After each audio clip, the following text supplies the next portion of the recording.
Only if you draw out the recap a little bit. Draw out the recap? Well, tough because my notes are pretty sparse from last week. Oh boy. Oh boy. Well, okay, it doesn't help that like the session was basically just figuring out like what to do with that guy, interrogating that guy, and then what to do afterwards. So I know, actually. Yeah, it seems like we didn't really accomplish that much last session, huh? Ooh. Well, I feel like Burn. we learned a lot of important things, or maybe just a few important things. So anyway, welcome back to Twitch.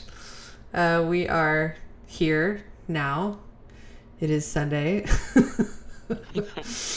But anyway, yeah, welcome back. Please bear with my coughing. I'm very sorry. I have bronchitis, which is super fun. Oh, man, that's what it was, huh? Yep. But just a real quick plug, if you are enjoying the elves, the lore, the setting, the bells stuff, we think you will really enjoy our book. It is a direct prequel to all of this fun stuff. Yeah, you can check it out for free on our website. Same spelling as our Twitch, worldofurda.com. We're also on Wattpad and Patreon. Which one are we on? What is it? Wattpad? I'm kidding. It looks like the word watt, like the electric current, whatever. People pay with No, stuff? no. For stuff with current? Damn, I'm so electric- tired. The electric Oh my god. current. Anyway, so yeah, check out our book if you like a good love story, if you like, reading, if you like D&D and good fantasy. Yeah, we think you'll like it. And by book, I mean 3 books. We're about a book and a half. We've posted about a book and a half so far. They're just our first drafts, but if you have any input or you're like, oh, can you guys expand more on this? Or this is kind of boring. You guys can cut this. I didn't really need to know that. Then let us know. We want your input. Okay, so back to the recap. We had just finished the fight, and Rana was trying to make sure that all, due process or whatever had been followed. She asked the priest if they needed to finish the ascension ceremony. He's like, we probably should make sure everybody's safe. And I think we got all the main beats of the ascension ritual done. So that's what we did. We made sure everybody was safe. Round of healing and so forth. And then Rana was asking, wanted to make sure Felinia was safe, which we sort of confirmed. She is a safe. She could be a safe, depending on how Liarn is feeling. Very capricious bell holder. Capricious. Capricious? I think that's the word. I always say capricious. Oh, it's probably both. I don't know what the Capri Sun. Capri Sun. I only say capricious when I'm trying to quiet some loquacious short pants. I believe it's pronounced cachet. Anyway, so then Rana asks if anybody knows the mage that seemed to be spearheading the attack. I can't remember. Did Oren end up knowing him? Not really. No.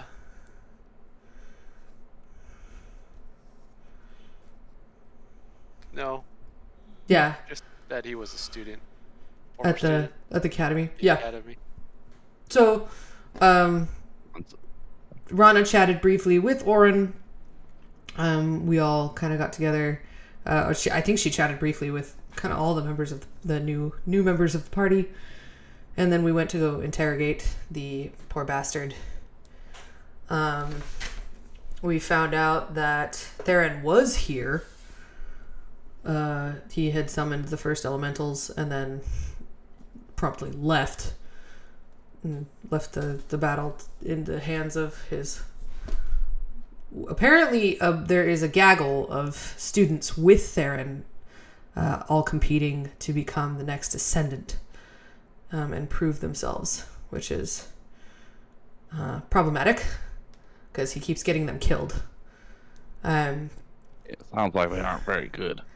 And they're proving themselves dead. Yeah. Then the guy... What? I did not write his name down, apparently. Tyrion? Pyrian. Thank you. Pyrian told us that Theron has been making his base of operations the Bunis... How do you say this? Ban Anklag or something like that. So basically, it's the font of lie. It is the the center of her. Sorry, not her. Their like a focus of their power on Orda. It's like anchored to this plane. Theron is overlaying his essence to become one with the font in order to up his game and be able to take out Mask. Rana believes that this is what's warping the sound, like he's poisoning a well. He's not, and Rana has keeps asserting that the Lycine's sound is lower than it should be. Pyrian rejects this as impossible, which is fair because it's not really ever been not really. It's never been done before. It's kind of an unprecedented situation. We did ask him why he was there to disrupt the ceremony. Theron believes Rana is too weak, that the bell would be safer with Tharon. And that's when Rana threw some shade at Tharon. No, that wasn't shade. Oh, but he's already lost a Mask. So. Well, it was not intended to be shade. I know. Rana is definitely more of a fighter than Tharon is, but yes, Mask is already... She pointed out that Mask has already defeated Tharon and stolen the bell before. But they were able to recover it, presumably, because Rana has the bell. Rana... Oh, and then we decided... we all left. We decided, I think, that further investigation... We wanted to figure out more information on this ritual. This is where my notes stop. And focus kind of on what Rana was doing during our downtime day. So, but I think what the party decided was we're going to go to Old Landelu and do some research on this ritual to try to figure out because Oren seems to have some knowledge of it, sort of like one of those things that they tell you in school, like, this is forbidden, never do it. And so we're going to Old Landelu, where there are some old archives of ritual magic and magic in general. That is the old capital of the Lycine homeland, well, newish homeland.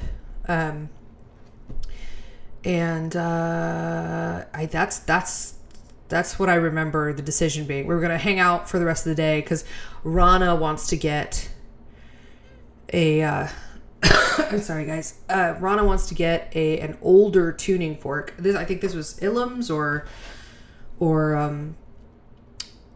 Valerian's suggestion. I can't remember, to get an older tuning fork that might help demonstrate to the others that Lai's sound is actually being warped. So we're also looking for some sort of solution in that regard.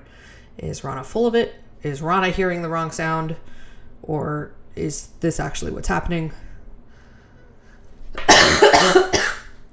And then, yeah, so that's why we took the downtime day. Was to just kind of let her take care of some things at home because she's the bellkeeper and she needs to leave again. Bellkeeper, more like bell taker. You stop. What? Um, That's what they say. You know, behind closed doors. great. Yeah, that's all I got. So maybe Oron can help fill in Go for what it. he did. Wait. Or... Go ahead. Did you Okay. just say Oron? Said Oron. Oh, okay.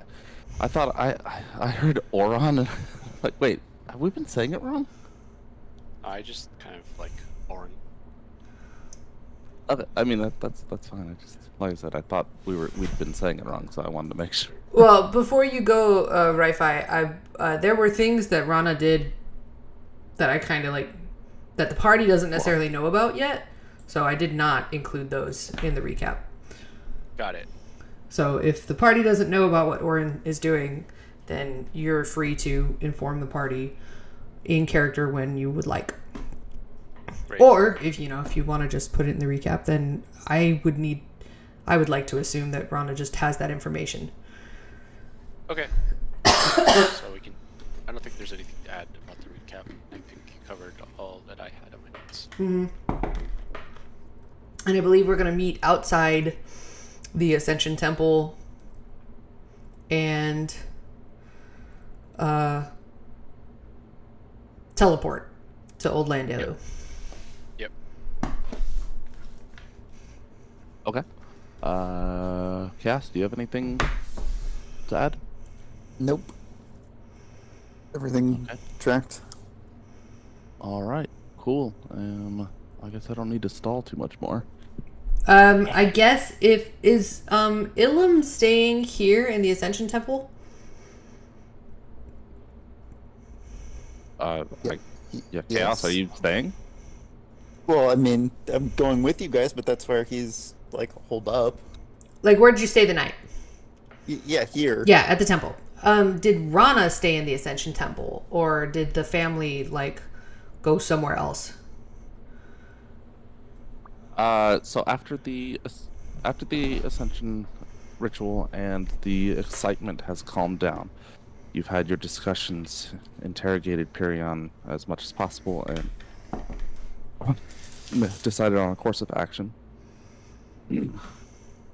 Dawn suggests that, for sake of bonding, reunion, and making sure that spending time together, that you abscond to the meeting place, Okay, for and the he'll return Rana in the morning. okay, sounds good.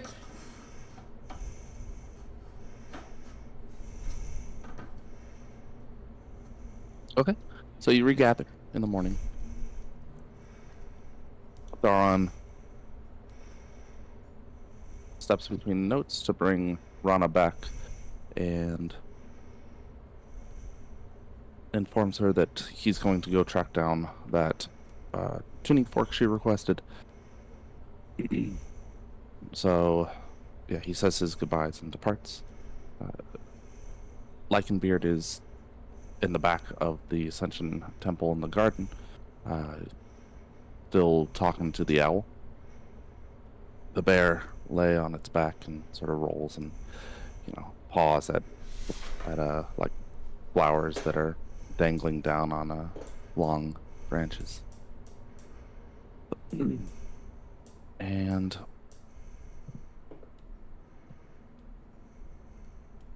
oh gosh. Oh, Valerian. Valerian is nowhere to be seen. Ah, See? He's gone. He's even not on the map. well. Seemed kind of shady. Hateful, even. He did also say that that if you're doing anything important, Liarn will come and interrupt you and abscond with you. So maybe she had another task for him. Maybe his job here is done. Okay. Is any what time is it? It's just after dawn. And what day is it? She asks somebody nearby. Day? 7, 8, 9, 10. Yeah. Day. Who's got the day? In the message, you told me it was the 12th of Laivi, but I was wondering if that was the day of the Ascension ritual, or if It was that the day is... of the Ascension ritual, so it's the 13th of Laivi. Great. Thank you. Okay.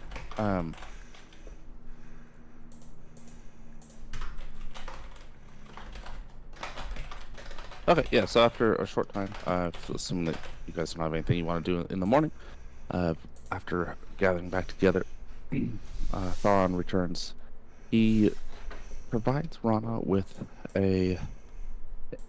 It's not the standard two-pronged fork that you would expect, made of metal and you know, smooth and precise looking, but a wooden multi-spoked, almost four-pronged. I say almost because as it is carved of, I shouldn't have said what I meant, bone. Carved of bone, there's spurs that could be additional prongs, maybe not. So it's kind of a odd, oddly structured bone fragment. It says, Rana, this belongs in a museum, but for your purpose, I think you should take it. Does she recognize it? Roll a history check. He presents it in a wooden box with where at the corners there's adamantine like clasps and like clawed feet, which would keep it above whatever surface it was on.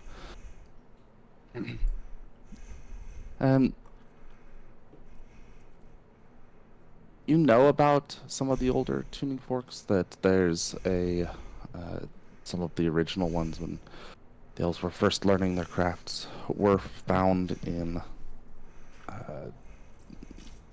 semi-mythological creatures that have since disappeared, but whose ear bones would be harvested to make these tuning forks. So in some way, it's similar to a human's like stirrup, anvil, and hammer. Interesting. So yes, Rana will take it very deferentially and carefully, and I will make sure to preserve this as well as I can. Thank you, Papa. You're very welcome. I'm sure you will use it wisely.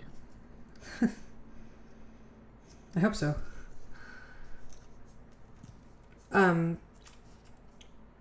Okay, so shoot. Where would I put it? I'm so scared of putting things in a bag of holding now.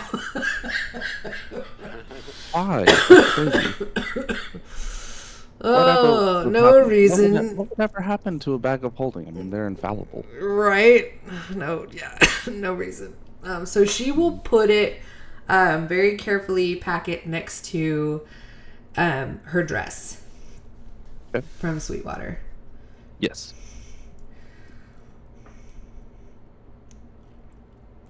Well, she's got new robes now too. Cool. Presumably. Mm-hmm. The Ascension robes. Well, she would be wearing, like, now she's wearing just the Bellkeeper garb as opposed to the Ascendant garb. Yes, that as well. Yeah. Fair enough. Okay. Orin, comes back, mid-ish morning after waking up and preparing and doing his what do they call that? Spell preparation as needed, adapting for the likely day's events. And Yen, since you had let Lycanbeard borrow Sophie in order to discuss morality with it, imagine that might be one of the first things you go and take care of. Yes. Okay. Lycanbeard is in the garden. Rana will go with him. Oh, yeah. With Orin. There you go. Teleport. Oh no! Ah! Oh, nice little garden back here. Oh, it's a very nice garden. Look at this pond. Yeah. Little planter boxes, stepping stones. Yeah. This is beautiful. So much work put into the back of the temple that no one went to. Oh, I was like, you guys are going back here. You want your owl? Oh my god. Is this like a little gazebo over here? Oh gosh. It's more like a gardener's shed. Okay, okay. Yeah. So, What do you got here? Come on. Give us the full description. Okay. So a kind of messily kept garden abuts the back of the temple. It's there's a loose order to it, but it's not as manicured as some others. It's not a, we're gonna trim every blade of grass so it's the exact same height sort of care. It's more about allowing nature to flourish in its own way after the initial sort of nudge. So while you do see orderly, flower boxes, there's other plants growing them too. Weeds are allowed to grow in, and some of the roses have mixed in with the tulips, and so it becomes this sort of hodgepodge mixture of different plants and foliage. Interesting. It's still beautiful. It's just not that same level of care that you would see in like a topiary garden or a botanical garden. Is this a Teosine kept garden? In sort of, yes. Yeah. Okay. You can throughout there are different areas that are sort of devoted to each, but this first part is Teosine. Yeah. Yeah, because just by the description, it's like that doesn't sound like how the Doesine would do their gardens like at all. So it just made me wonder Right. if, yeah, okay, cool. Oh, you exit out into the back, and Lycanbeard is sitting next to one of the sort of bird baths. Sophie is next to him, and she has a pink ribbon tied around her neck.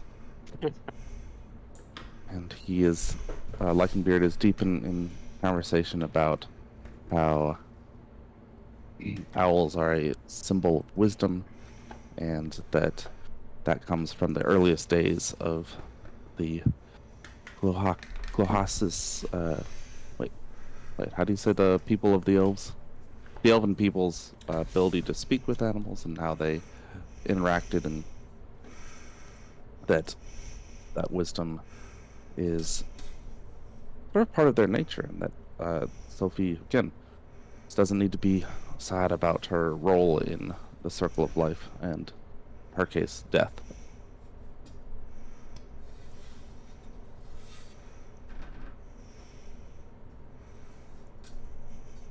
But at Orin's approach, and apparently Rana's as well, she ran over and Well, no, she jumped on didn't a run bench. over. She like slowly meanders towards the bench and sits down.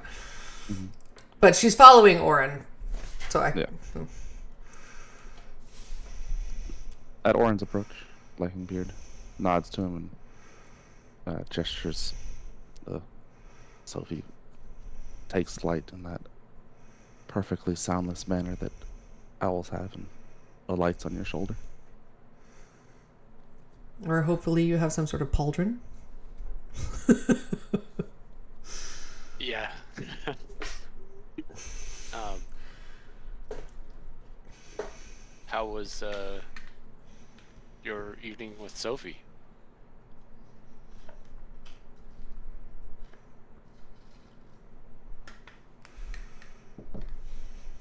Sorry, I really wanted to make a Sophie's Choice joke, and I resisted.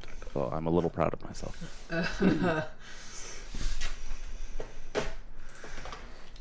The bird is receptive.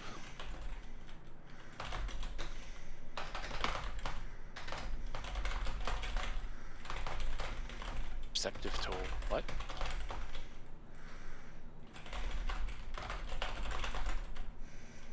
Discussion and understanding.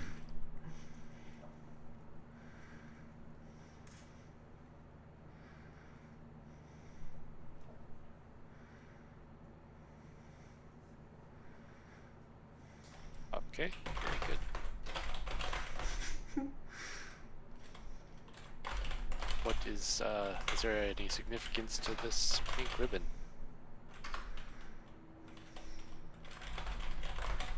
But she might like it. Does she? She isn't trying to like peck at it or pull it off with her talons. It's well, don't you think it makes her a little bit easier for a would-be predator to spot?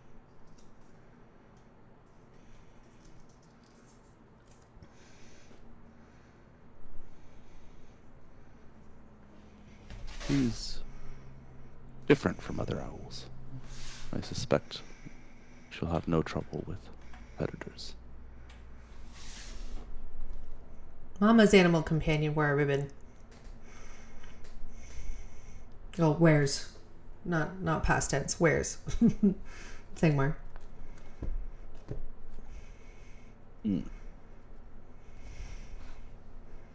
Gwen did too. Yes. As does Sharpclaw's mother.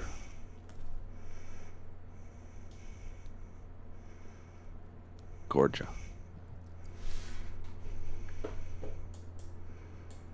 And these are just for ornamental, or beautification.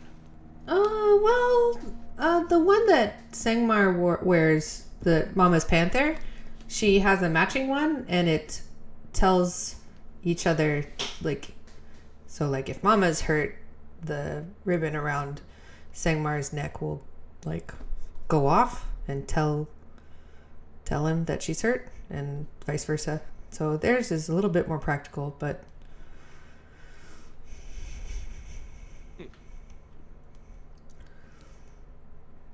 Guess the purpose of this ribbon will be discovered in the days to come.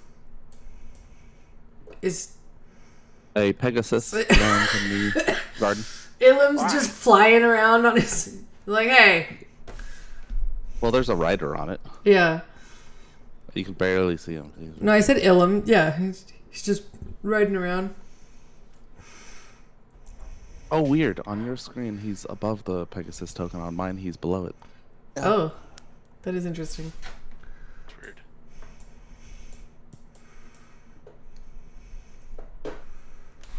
That happened every time I had Christopher go over to the animals. Like on my screen, he was always above the animals, but for you guys, he was always beneath. And it like, was well, hilarious.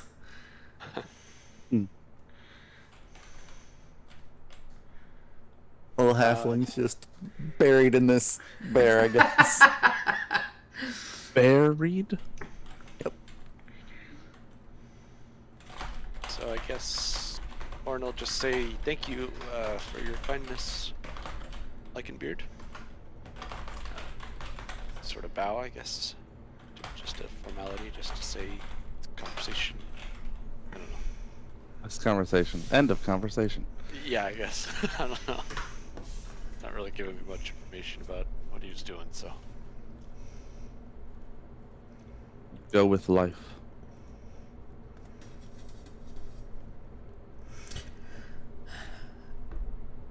With life, I will go.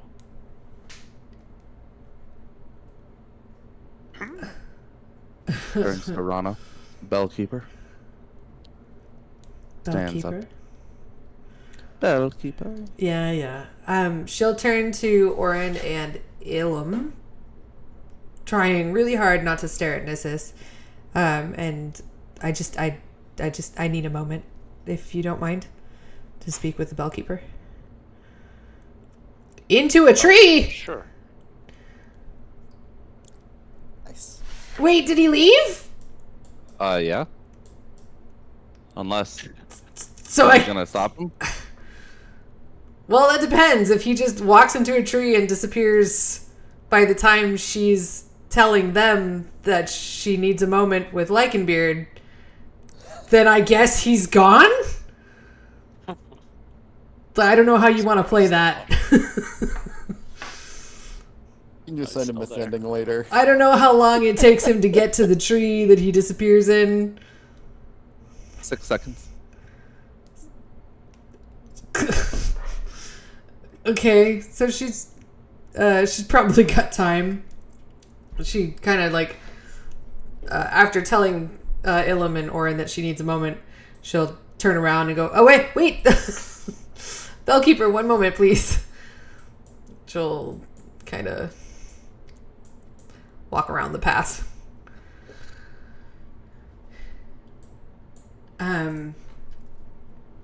Do Orin and Ilum stay there, or are they leaving?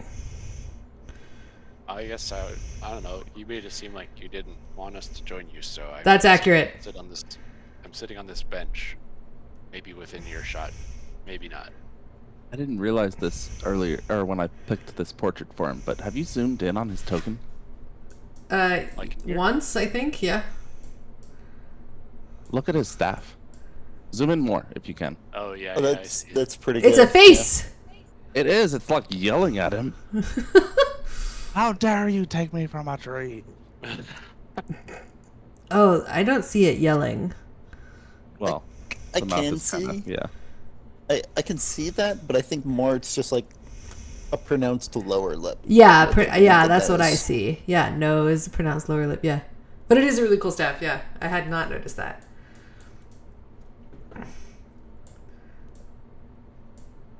Yeah, I guess she'll clear her throat and go.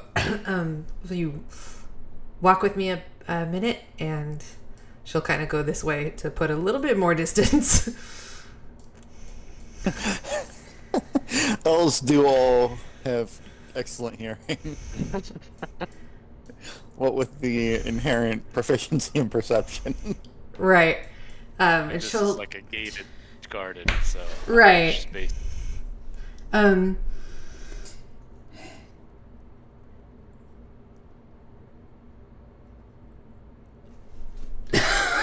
sorry. PA scene arrived this morning. They did not. And that's a little bit not directly what I need to speak with you about, but Master Seraphun already knows, and I felt it only fair to communicate this to you sooner than later. I I heard their bell. Mm-hmm. Yes, you did.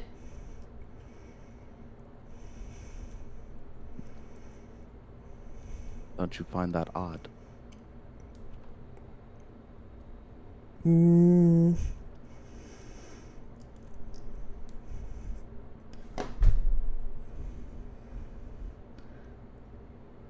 I guess Rana will take it out very briefly and show it to him.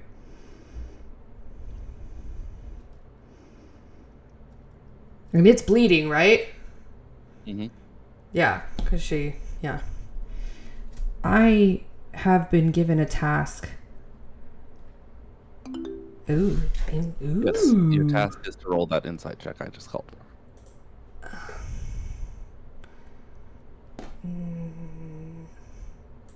Like, like I can't see the result. No, either can we? it's so much better this way, I think. Much more Ooh. secret. Okay. Mysterious. Fun. You don't know what's happening anymore. Right? Instead of like, oh, I rolled a 3. Oh, you don't know if he's lying or not. I think he's lying anyways. I thought he was lying before. I'm going to continue to think that. Like, yeah, why'd you even roll? That's true. Fair. His eyes flick down to the bell and back to yours. He isn't surprised. It's like he already knew. All right.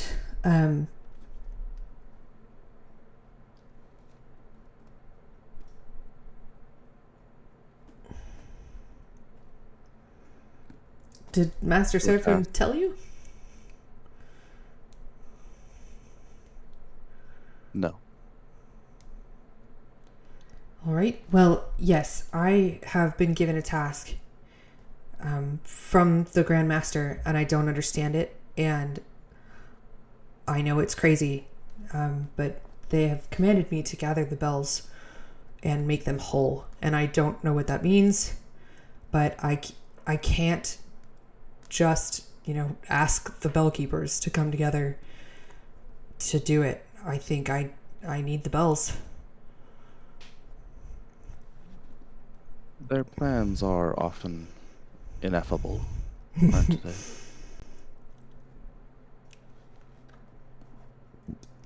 Yep. How do you suspect you'll acquire them? Well, I would prefer to do it peacefully. But that will depend on the current bell keepers.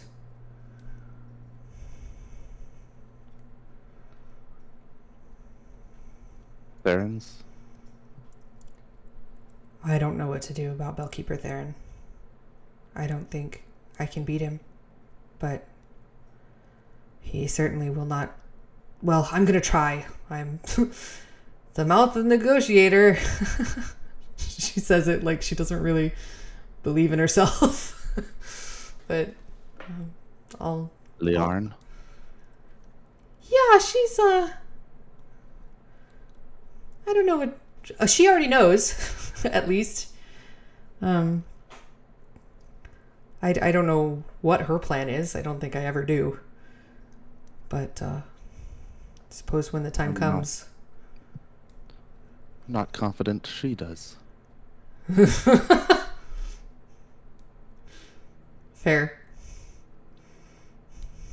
Lycanbeard? What? Your task is to gather the bells? Yes. You have 3? I do. Therefore, the Teosine keeper? Lycanbeard?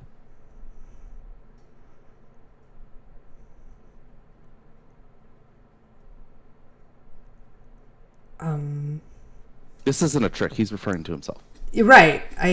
But I'm still not sure Oh, what pulls will. off the mask. It was Leon the whole time. That is exactly what I thought, actually. Wow. I was like, oh, fuck. I've been talking to Liarn this whole time. That's why he had no fucking clue what he was talking about with the owl. Oh, gosh. Yes, I suppose I'm curious. I don't know how best to go about this. I understand that the bell is safer with you and that I'm a vulnerability. But one day I'm going to need it to finish my task. And I thought you should know. Which animal will you wrestle?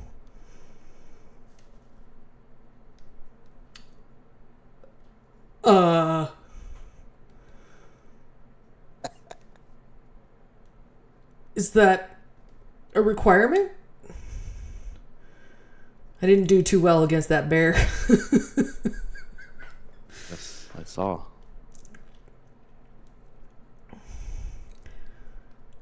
Would there be perhaps an alternative? I'm not exactly strong. It was not for me. Well, you're called a little differently than I am, I think. She kind of gestures to what is probably clearly a very built Oh, elf. Yeah. yes, and as I said, his clothing does reveal quite a bit. He's quite muscular. And I'm short and not muscular. Not muscular. No. Wait, I am short knots? and not muscular. She's very petite. Are you gonna get a new nickname, or are you gonna be like Rana Capybara Wrestler?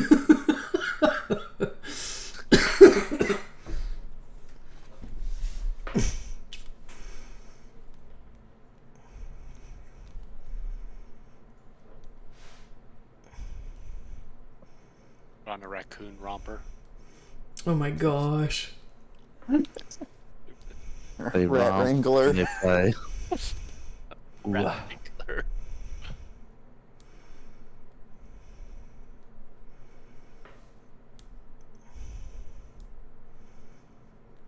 when you are ready, go to the Ayalash Ilak.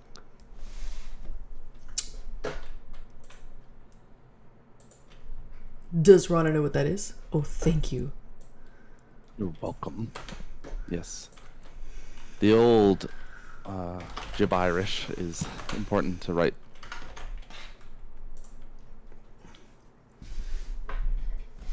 No reaction. Interesting. No reaction? What? To Jib Irish? Oh.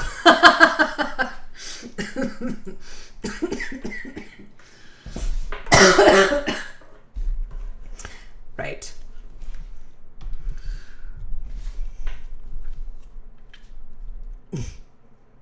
Does Rana recognize that name? Yes, it's a. It is where the Teosine ascend. Ooh.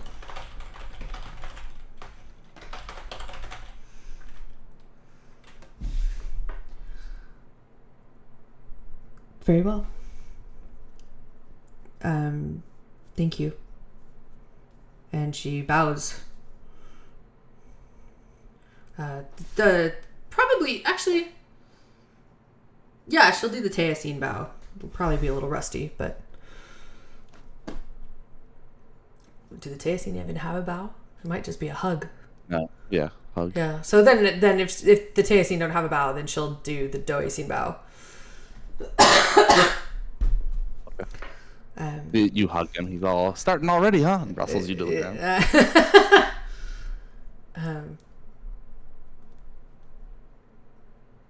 Yeah. So okay. I appreciate your understanding. Bellkeeper. Bellkeeper. And then she will go this way. And then he disappears into a tree. Yes. He walks right into it. Or, yeah. Okay. All right. You guys ready to go? Like, she's like trembling a little bit, but she's trying to play it off like no whatever their conversation was no big deal. Everything okay with Lycanbeard and yourself? Surprisingly.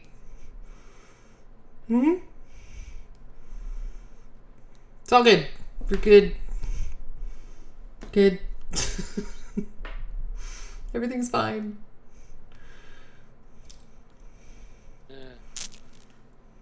I'm not convinced, Ron. Do you want to talk about it? She kind of narrows her eyes and looks at Orin for a little bit. No. Not yet. But thank you. Very well.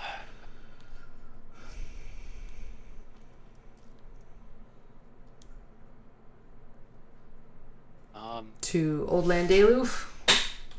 Well, suppose, well, where's that one Dark Aura guy? Valerian? Valerian. I believe Liarn had to borrow him. Ah, At least that's what she said. So she said, enjoy the vault of whichever vault we go to. I don't, well, he shouldn't try to approach the vaults by himself.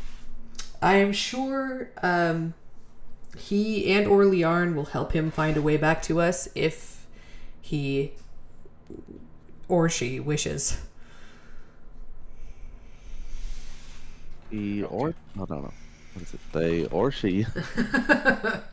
If Valerian wants to come back and if Liarn wants him to come back, because I have a feeling that he follows orders from her as much as any Reyesine does.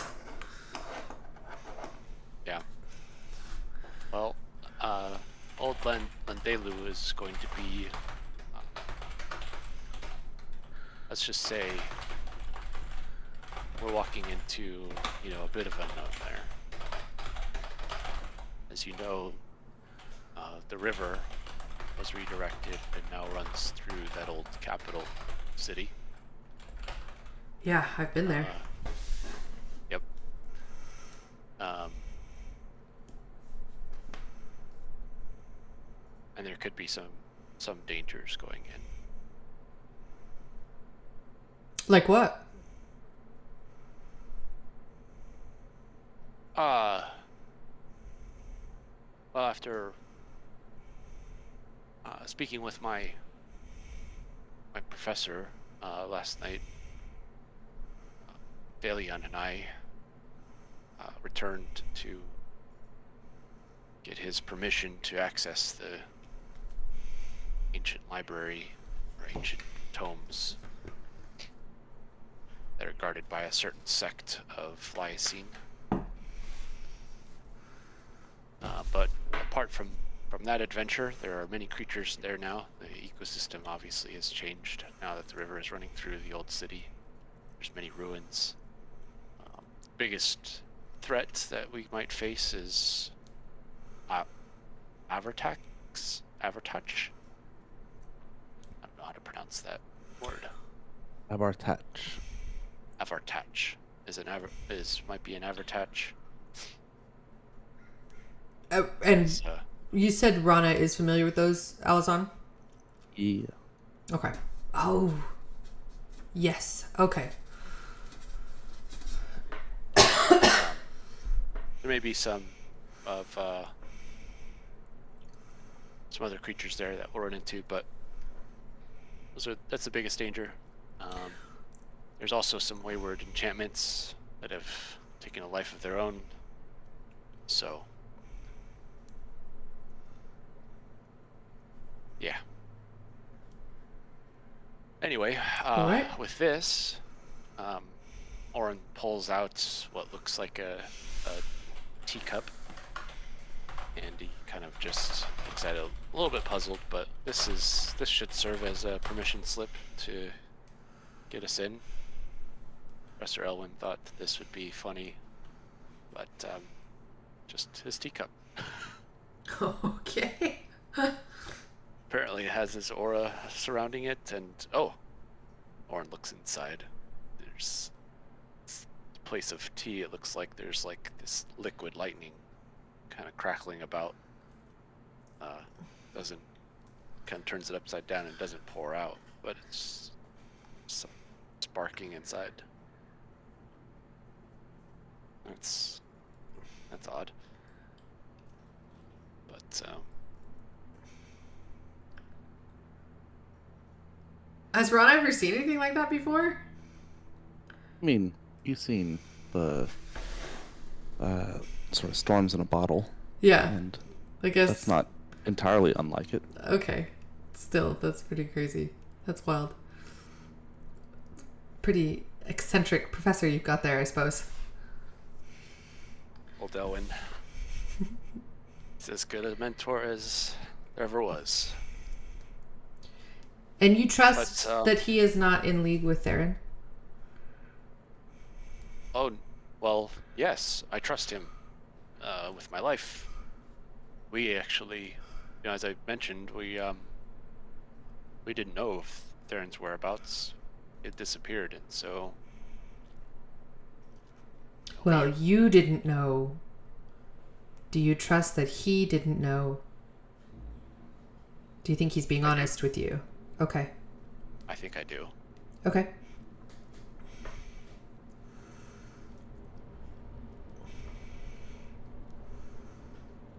Harvey Dent. Dude, Can we trust him? fictional professor that I've made up for Oren's, sage mentor Yeah. turns out to be a villain. I swear, Alazan. Bad reviews. I mean, I have to approve the review, so. Which I think is a terrible system. I know. Although maybe that was just the first 5, because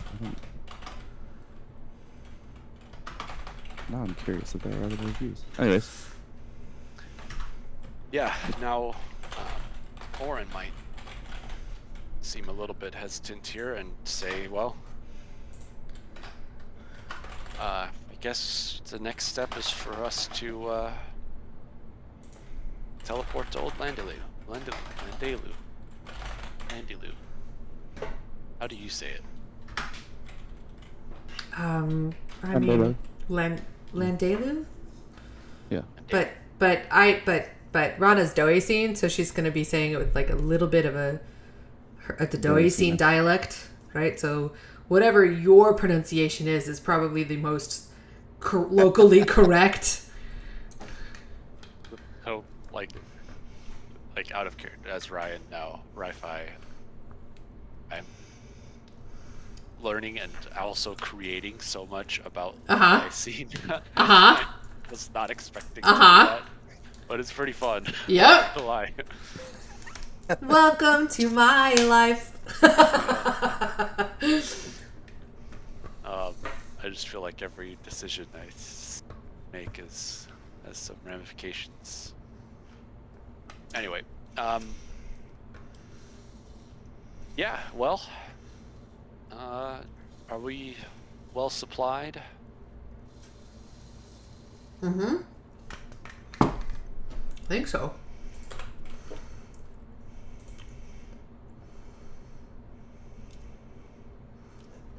I was able to acquire, I don't remember if you guys were there, but I was able to acquire a tuning fork that we should be able to verify with a Lysian priest.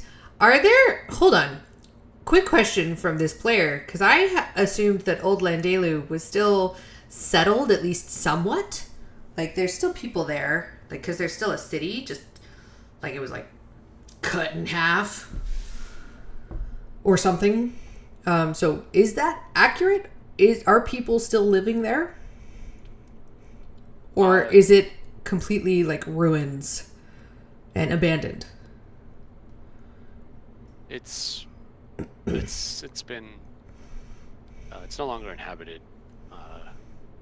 We do have these old repositories of lore and magic, and these are guarded by the keepers of the clouds. They are centered around a point of atmospheric phenomena. Oh wait, Hey, don't say that part. yeah. Oren catches himself and is all, looks a little bit embarrassed. No, so my question was going to be that are we going to find a priest there, or should we go to the priest that is in the Star Market and verify Lai's sound there. Why is that in Aquin? I don't know. What? GM is Aquin? whispering to me in a Oh. strange dialect.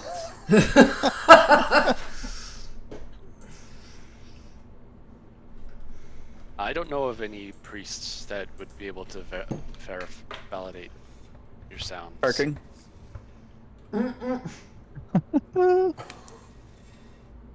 What?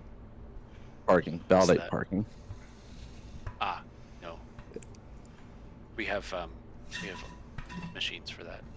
Okay, because I gotta put this Pegasus somewhere. Okay, then it sounds like, and I hate to delay our departure further, but if our intent is to, Wait. I accidentally unplugged my headphones. oh, okay. You were saying, okay, so, and then I unplugged it. Oh, well, Say. Rana is going to suggest us stopping by the Star Market first then, since there will be a priest of Lai there, because there's one temple per deity in the Star Market, and verifying what she's hearing with the priest. Just Yeah.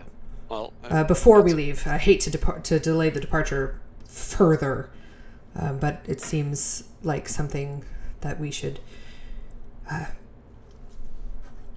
check. I think that's a reasonable idea. Hopefully our GM that has been preparing so that's a good idea.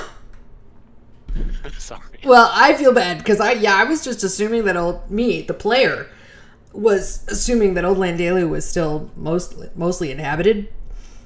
Yeah. It's inhabited. Not in the way that you think. Not Well, by what we there's- call people. There's no there's not an active temple and a priest there. No. Right. So Bitch. that was my bad as a player. I did not Um, verify that. Because then Rana wouldn't have been assuming that we could just do that in Old Landelu.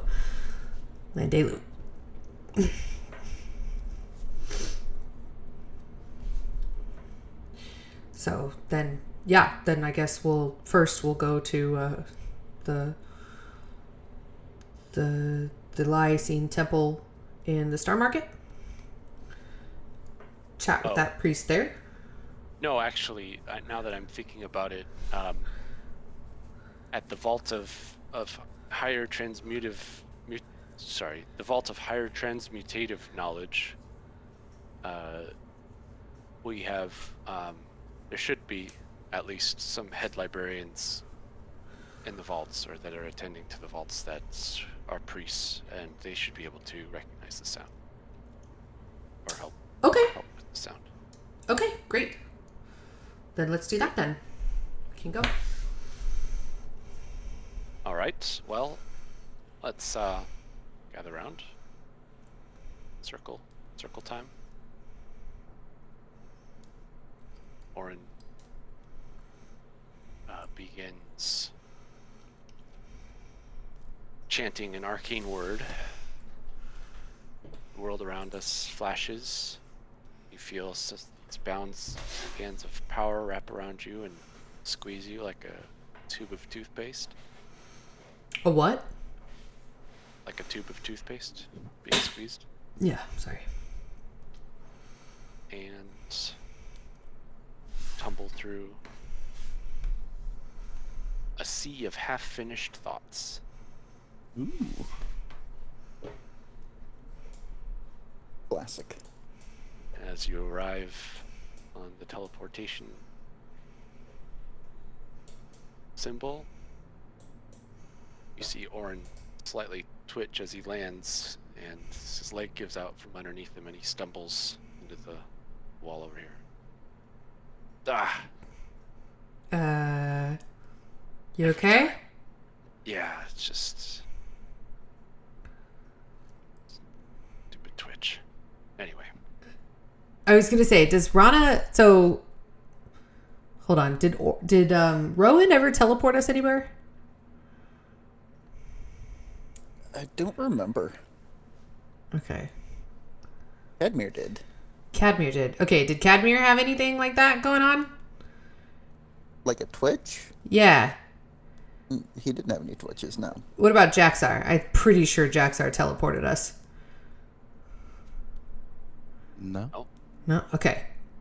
Huh, okay. Well, so I'm trying to figure out if that is that just a caster thing or is this an Orin thing? And so far it sounds like it might just be an Orin thing. So, okay. Okay. Are you sure you're okay? Yeah, I'm fine. All right. You okay? Just- Okay. Oh might my be goodness. just an Orin thing. Okay. Yeah, maybe I'm not perfect, but fine. What's this? You arrive in a circular room. The heavy patter of rain beating through even the stone walls. There are gargoyle-like statues on the walls, flanking the corridor leading further into whatever place that Orin has brought you to. Air shimmers and forms a sprite-like creature with a long nose and wings all of sort of steam. It looks you over and quickly flies towards the doors and seems to squeeze through the keyhole and away.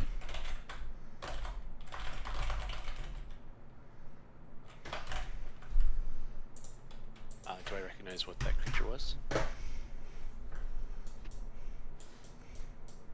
Give me a Arcana check.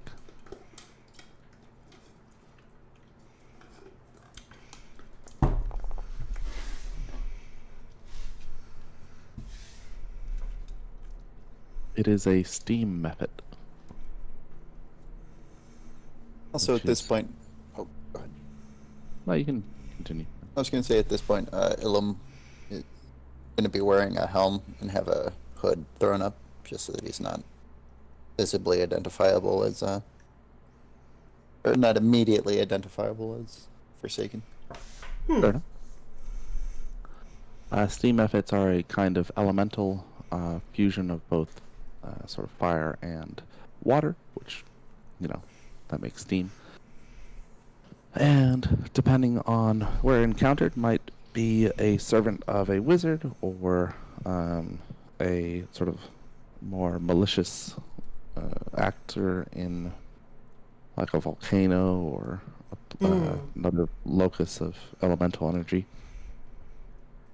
Here, it's more likely that it's a servant. Where are we?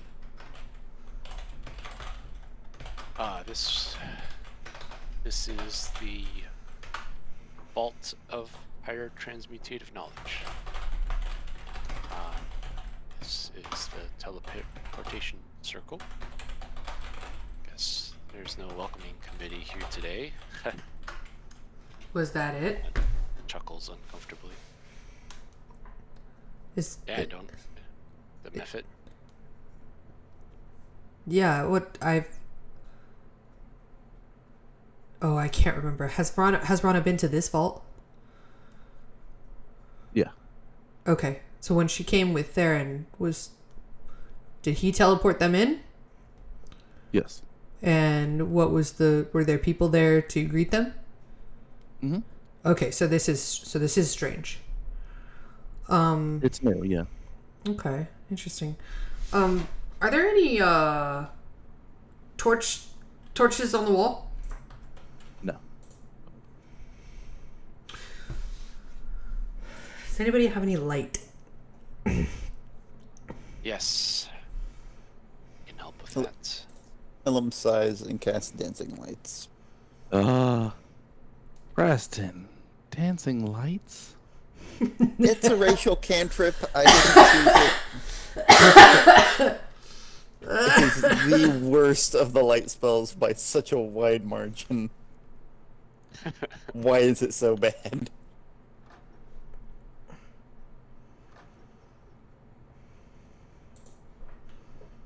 Thank you, Ilum.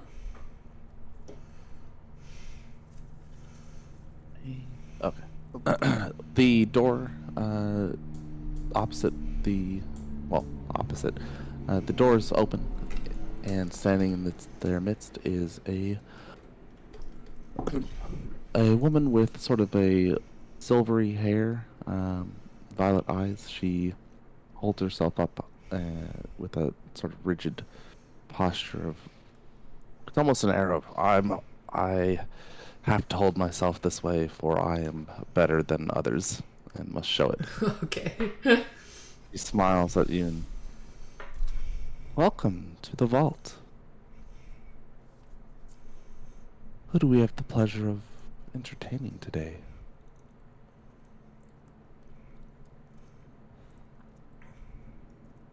I am Orin Elwendir.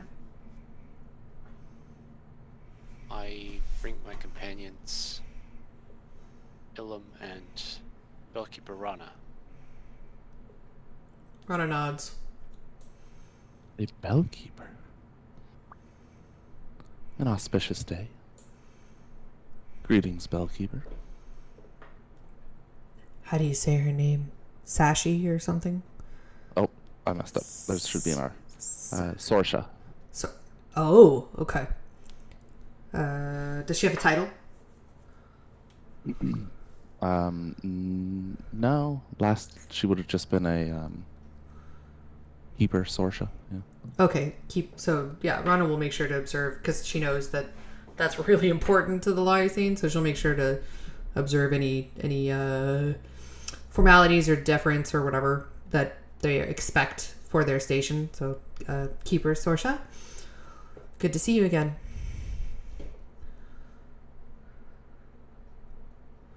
Tilts her head.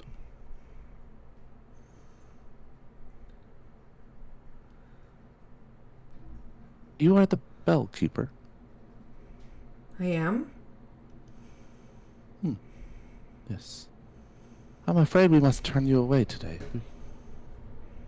We are not expecting any visitors.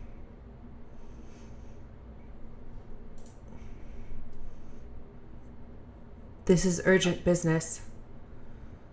Else we would have notified you ahead of time. Else you would not be searching our trove. Or what else would bring you here? Alas, we do not let anyone enter just because they have urgent business. Can I... When she asked me if I was the bellkeeper, what was her... Yeah. What was her yeah? Her expression... was- her expression, Or- like, what it does... Right?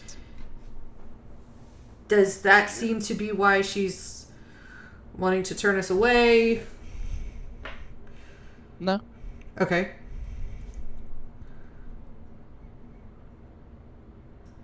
The vaults are protected and don't allow random guests.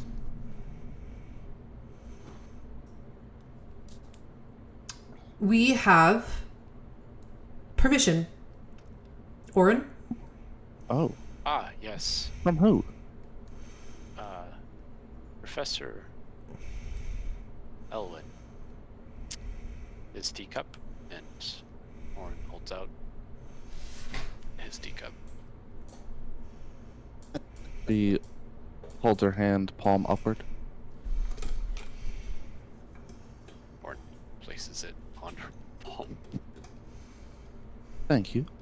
She takes it and, pinky out, lifts it to her lips and drinks some of it. Fantastic. Good. Yes. Professor Elwin. My apologies. Please enter. The foyer that she backs into is marble floored. There are a couple methods that you can see, as well as a fountain with water dripping out of a portrait. There's a sort of amphora vase next to it, as well as a fountain and benches on one side, opening up into the outside air. and a heavy rain is pouring down. It hits this sort of balcony area, and the water pelts the floor. It just disappears as it hits the tile.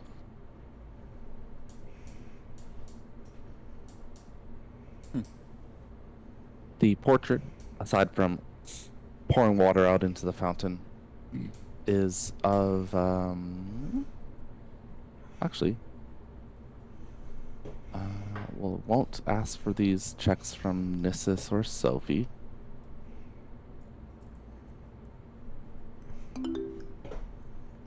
History check. History. History. So Sorsha taking a sip of the teacup. Professor Yeah. Elwin.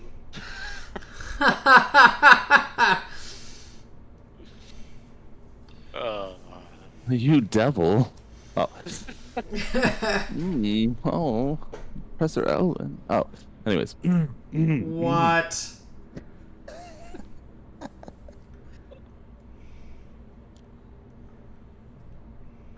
It is.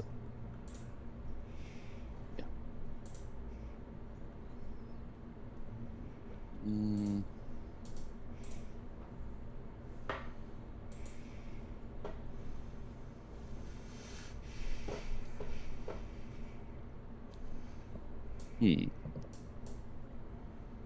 Yeah, so the portrait that is there is of a elven maiden who is pouring out from a pitcher the water that you see, which springs into sort of reality as it cascades away from the portrait, but you don't really recognize who it is. It's vaguely familiar to Orin, but can't place why. You think maybe she was a bellkeeper at one point?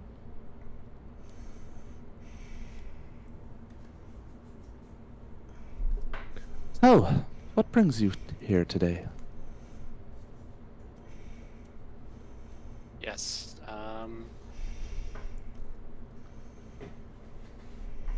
We need. Give me 1 second.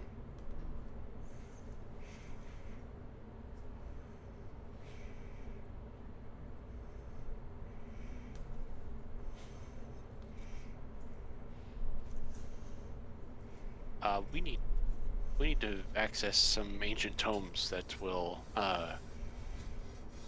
illustrate this ritual.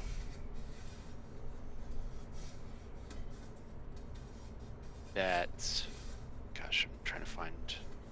I thought I wrote this down, but I didn't in a neat place. I'm trying to find it. Forgive me.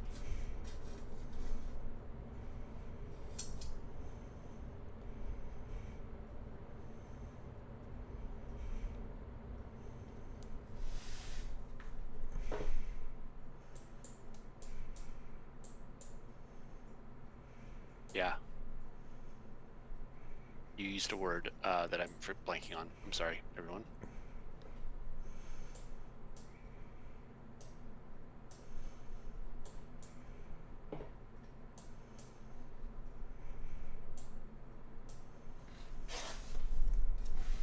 What are you trying to find? Just what Maybe the name of the ritual? If the yeah. professor was able to give it to him? Yeah, I'm not going to use Theron's name here, but whatever the ritual is that he's performing, I want to describe that to her without giving away too much about what I'm looking for. But I'm not doing that eloquently because I'm not smart enough, Oh. or I'm not prepared enough. Did your professor tell you what the name of the ritual was? Or what it's referenced by? Possibly. Oh, okay.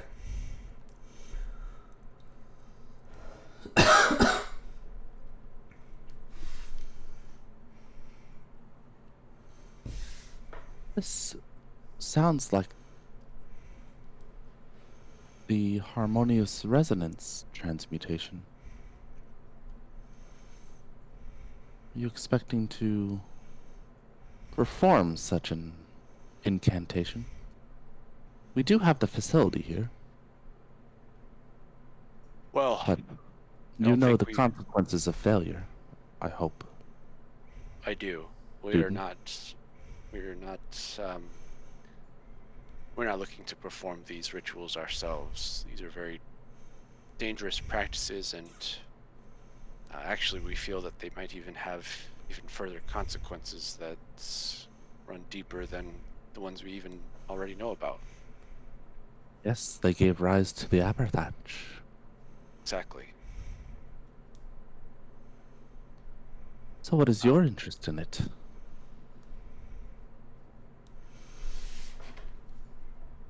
Well, Orin looks over to Rana um, Ilum? and Ilum. Just trying to think of a good reason. We heard it We was are- being practiced and might bring harm to the clans. Hence my Yes, attendance. and that's exactly what my research paper is about at the academy. With this Oh. research, I'm hoping to, and the Bellkeeper will help me with this. I'm hoping that we can end such a negligent practice and prevent any of these dangers from continuing. Yes, we exercise the utmost care in who we allow to see these tomes. Bellkeeper Rana, I remember your magics being ill practiced. Forgive me if I'm unsure of your expertise in these matters.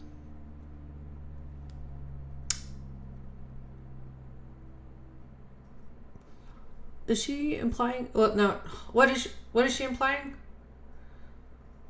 Well, you said that you're here because you are trying to make sure that people aren't enacting these rituals, right? And Oh. she's like, "Well, what the fuck are you gonna do about it? You don't know magic." Right. My expertise certainly does not lie within this arena. Hence, Orin, my staying in Orin's company, who can supplement my lack of knowledge there. It is my duty to ensure that this investigation is thorough and is complete. That's why I'm here. Excellent. A wise choice to bring a Lycene here. Of course. And who is your companion? Silent as ever. Does she say that? Yes. Ooh, interesting. As a happy coincidence. Yeah.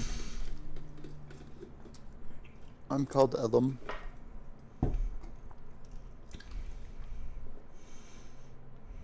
A pleasure to meet you, Ilum. Just Ilum? Not Bellkeeper Ilum's- or No, student, professor, perhaps Sentinel? nothing so grand. No. He is accompanying Okay. our investigation. Yes. And your steed, who's taking up a large portion of our corridor. Perhaps it would like to fly free. She gestures to her right, off towards this fountain over here. Certainly.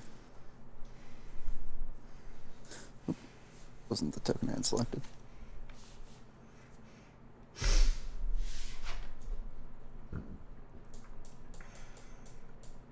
It is raining pretty hard, but this is suited to inclement weather at times. Not the sort of tornado storm winds that will buffet a creature into the ground.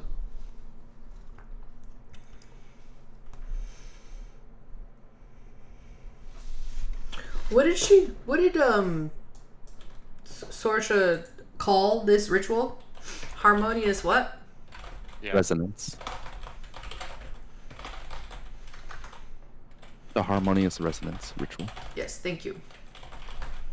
which And this is the if one that done- Theron is doing to try to get his essence enhanced or something like that, right? no. Oh. The ritual that Elwyn would have told Orin about is the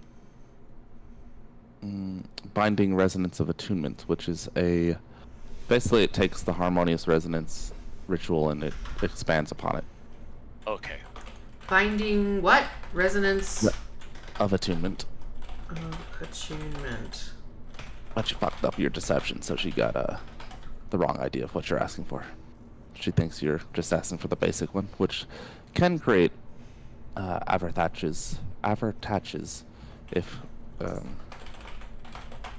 improperly executed.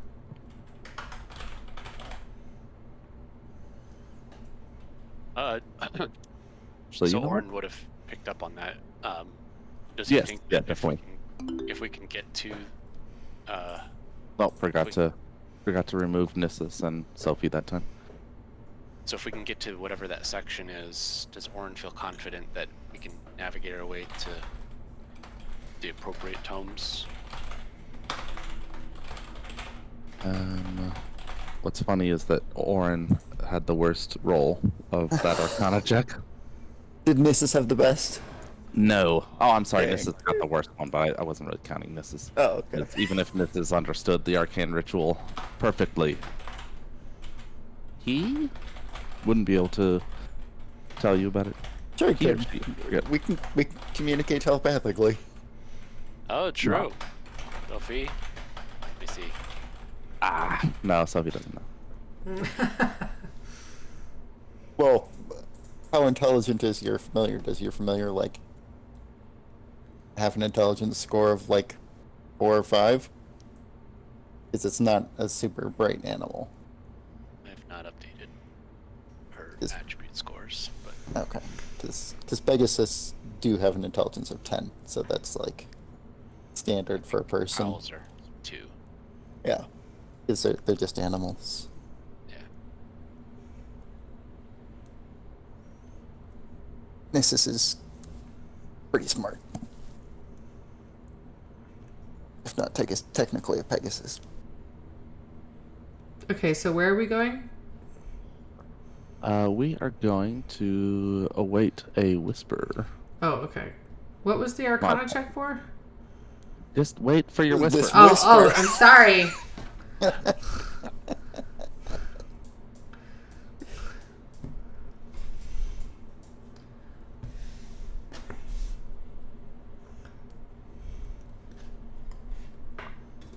Aka's not making her patience checks. Right? She's all, you know what? I rolled and it's been a minute. So yeah, that's the only.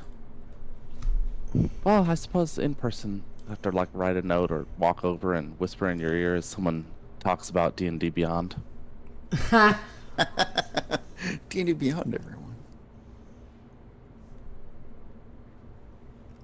Ooh.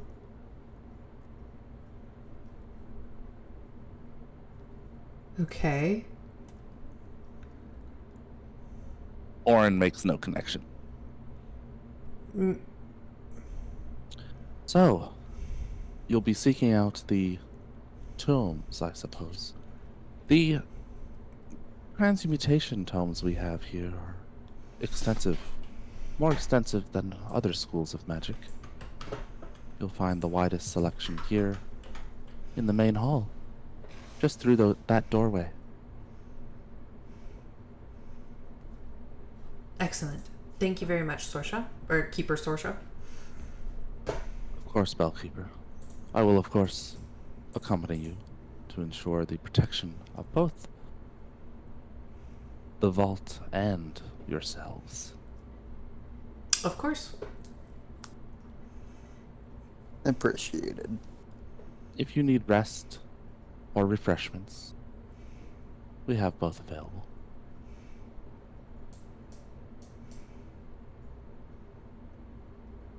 Keeper Eyeless would also appreciate an introduction.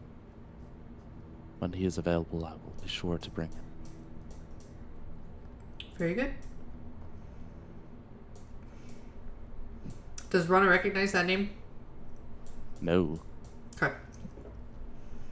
Ah.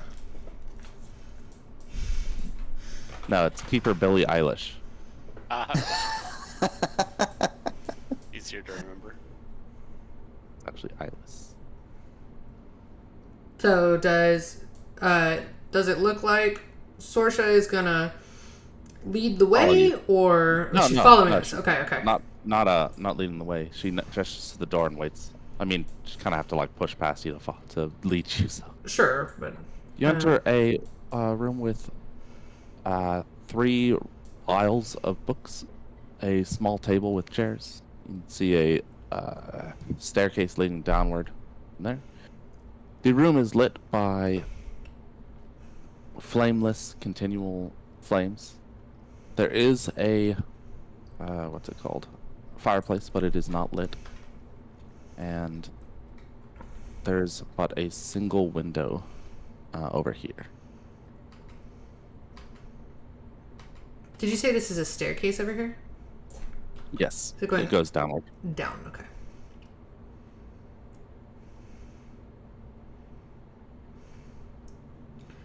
So Rana will start going through the books.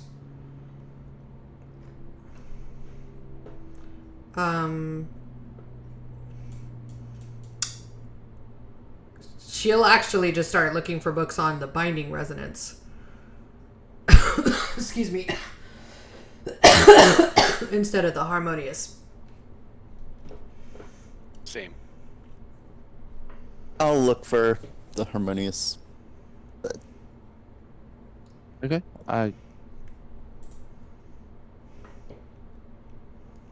It'll make much difference.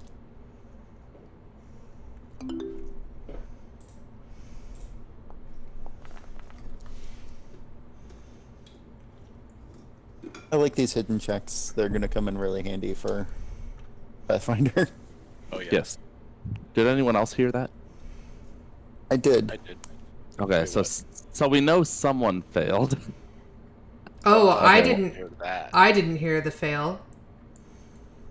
Oh, okay. So you guys didn't hear the well, I suppose by telling you what the sound was, we would know who failed. Yeah, someone heard it. Somebody had a critical fail. The person Yes. failed. Okay, so that's interesting.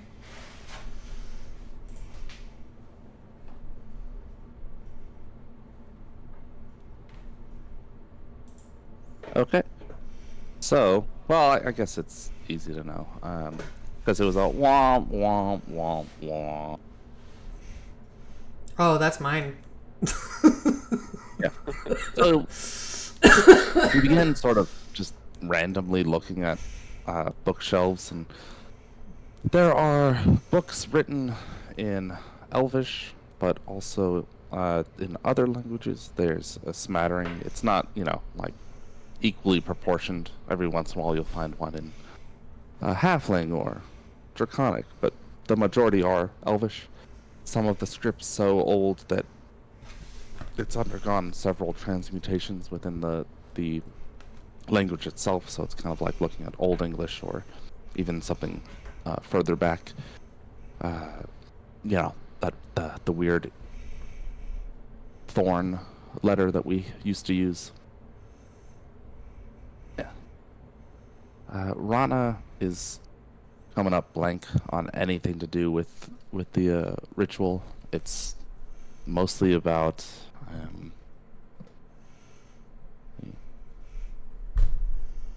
it's almost some version of like unluckiness, because no matter what, it seems like everything has to do with some transmogrification ritual. Just some horror show in some of these books that she pulls and flips through. Ilum finds a couple that do deal with the harmonious resonance, specifically that the incanter must create a kind of Oh gosh, what are those chambers called? The ones that are like soundless, the ones that don't have the acoustics that like deaden. Ooh. Um,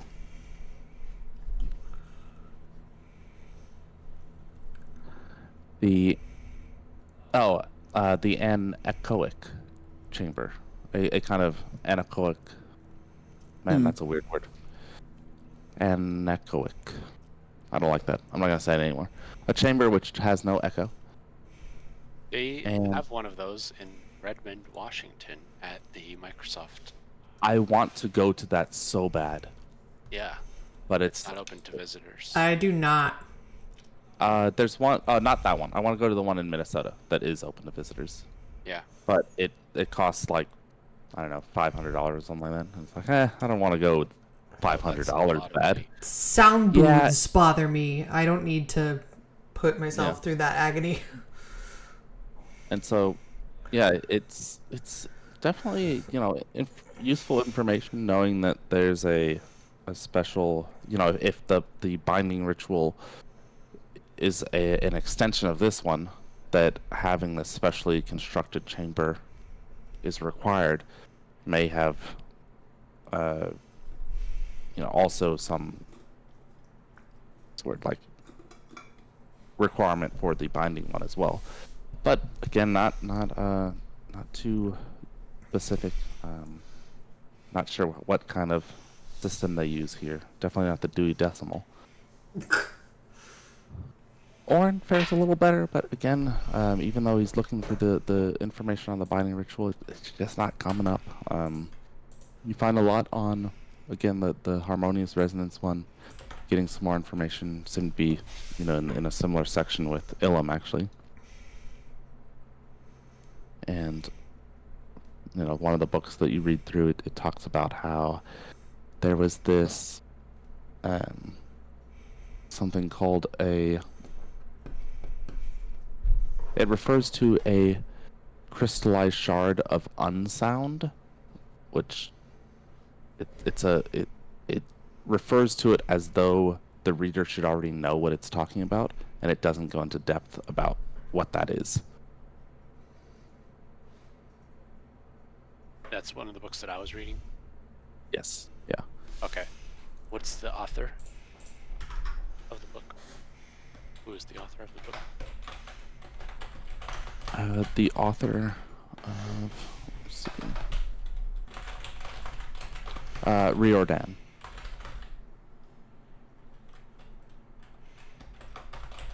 Wow. Who's the person that wrote Percy Jackson?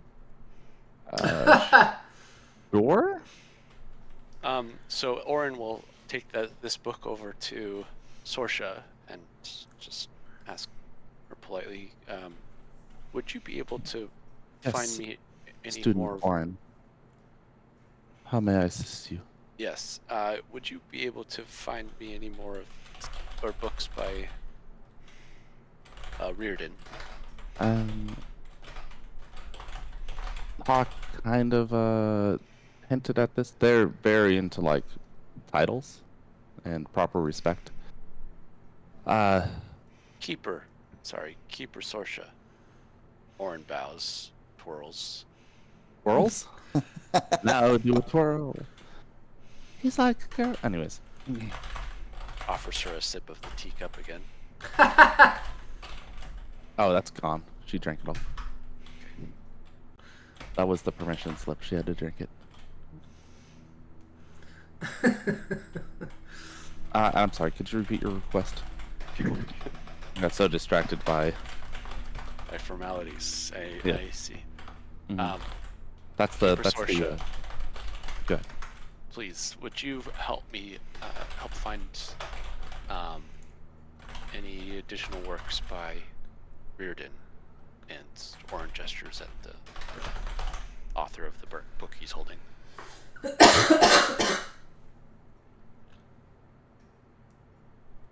Yes, student Orin, I would be delighted. I don't think that should be my title, but Well, yeah, it's sort of a placeholder because I'm even better. Sage. Or she might be throwing shade. Yeah. on acting. She is. Mm-hmm. Student Orin, like very Yeah. much emphasis on the Oh student. yeah, yeah. She is. You caught me.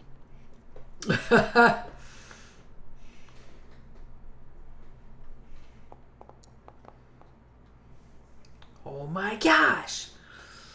She's a keeper of a library. I know. Sorry, Sorsha? How is it? The spelling is wrong there. I'm sorry. Oh, okay. I was like, oh, have I been saying this wrong? No, it's Sorsha. You've been saying it correctly. Like Sasha, but you're from the Midwest? No, Sorsha? like Sorsha, as though you're Irish. Okay. She goes to a nearby shelf, not where you were looking, but relatively close, and she begins to go through, pointing at each book, kind of in a like ticking off the titles,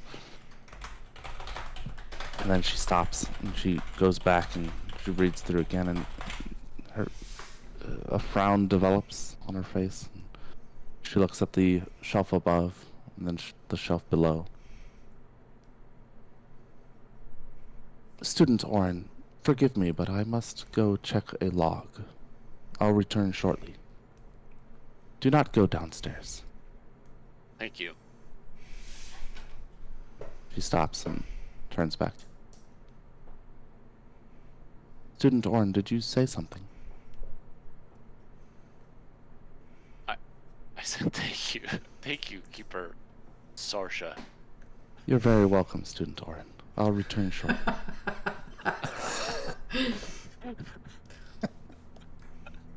Rana slams the book back into the, not slams, but it's like shoves the book back onto the, she stomps onto the shelf and she stomps over. I can't find anything.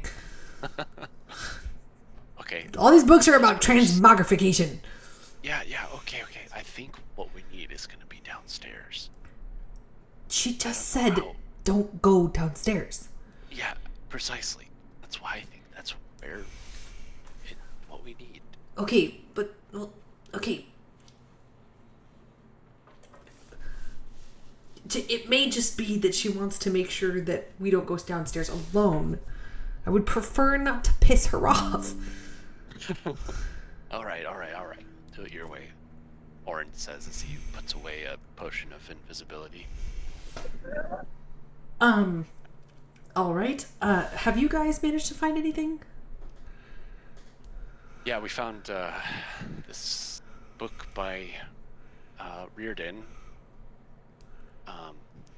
First to this crystallized shard of unsound. It's like the closest thing that I thought I could find.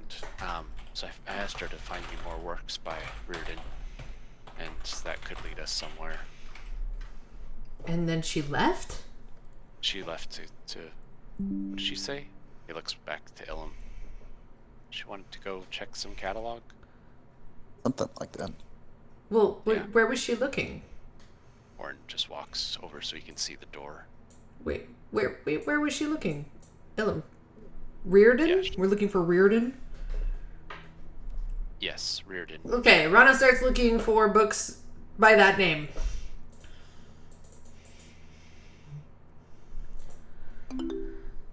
Oh, did Sorsha take any additional books with her when she left?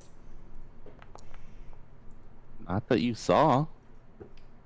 So she didn't. She was driving through some, but every book that she took off the shelf, she put back. Didn't take any off the shelf that you saw. Oh, okay.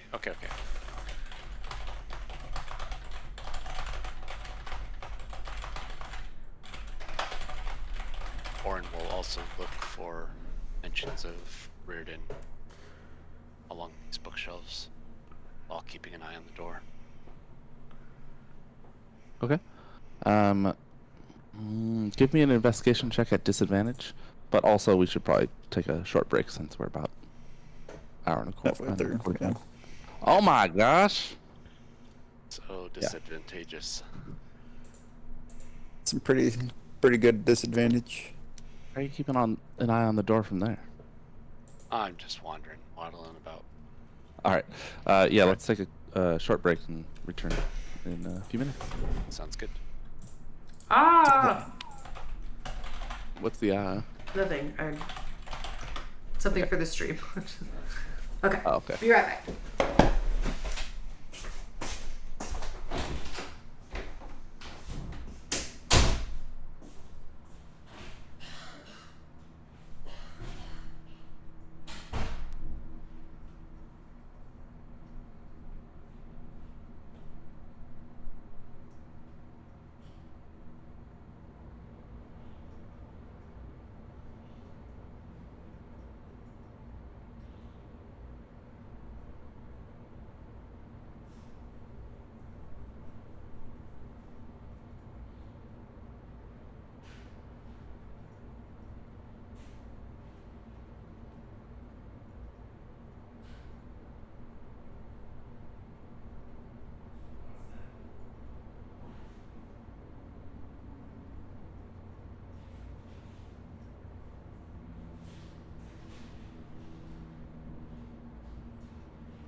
I have returned.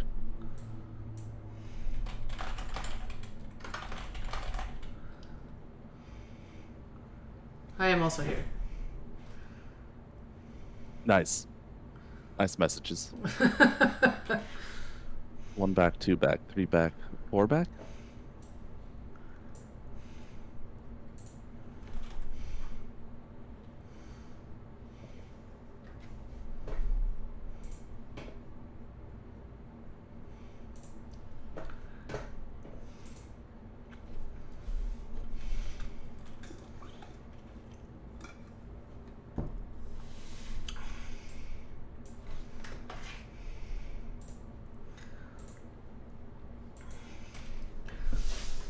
I'm guessing Rana's investigation check was just as shitty as last time.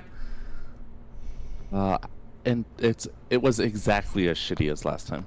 Wow.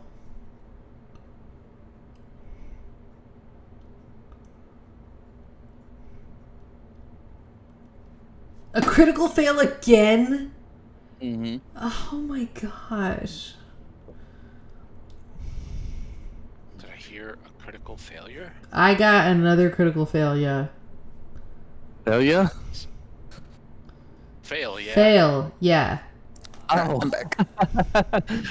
not a Midwest failure. No. How long do ritual spells take typically? Or I guess not typically, but So ritual spellcasting, as the D&D 5th edition rule, adds 10 minutes to the casting time. oh, okay. The rituals found within the vault, the ones these are referring to, these are more in depth, more like Oh, yeah. Uh, No, I was referring to spells in my spellbook. yeah, plus 10 minutes. Okay. You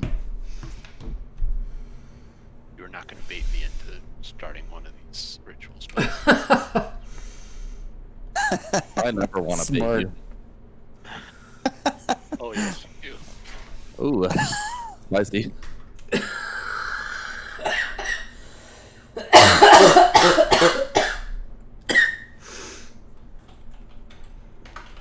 Okay. As Orin keeps a sidelong glance at, wait, Nissus and Ilum can communicate telepathically, Yeah. and Nissus is just hanging out on the like balcony there. Yep.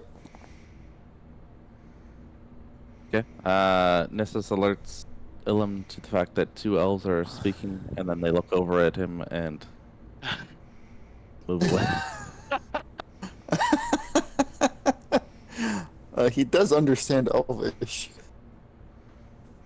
Yeah.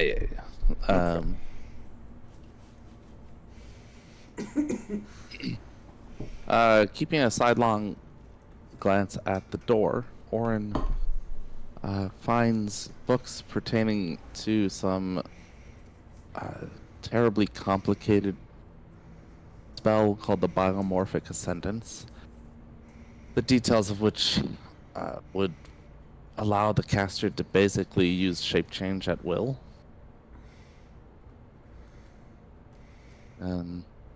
Does talk about some psychological impact of having such a easy, what is it, polymorph available. There's a loss of identity if handled poorly.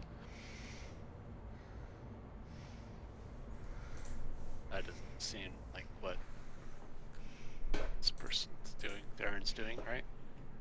No.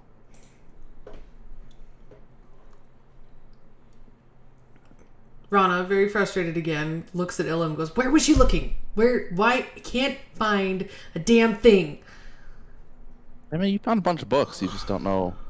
You just don't see any regarding have we- Reardon. How long have we been here?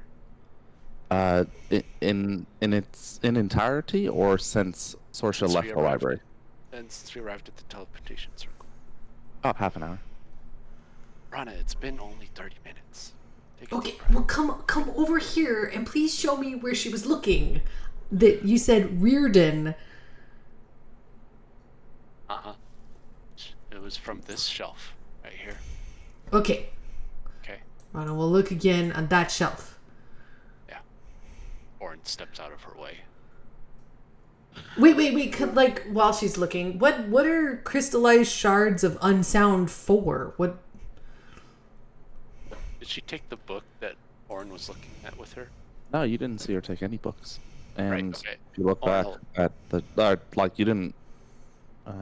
You asked her about it, so you're like, "Hey, this author," and then she started looking, but you never gave her the book, so presumably you were still holding it. Yes. So Orin will hand her the book, opening it to the section where you read that originally, and just show her. Okay. Yeah. It refers to the substance as though it were something that everyone who's reading the book should already know. So it doesn't. But what's the context? What's it talking about? Oh, so it's a reagent used in the spell casting of that ritual. It is required to be consumed by the caster. And which ritual is this referring to? A harmonious resonance. The purpose of which is to rid the enchanter of any, like, what's the word? Like, unnecessary hum, so that they may more properly harmonize with lie. Unnecessary hum. Almost like purification. Yeah, kind of. Yeah, like cutting away the chaff. Okay. Okay. Uh,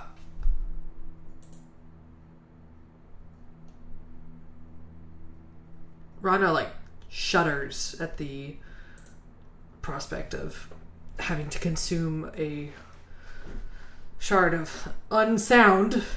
But I wonder if harmonious resonance.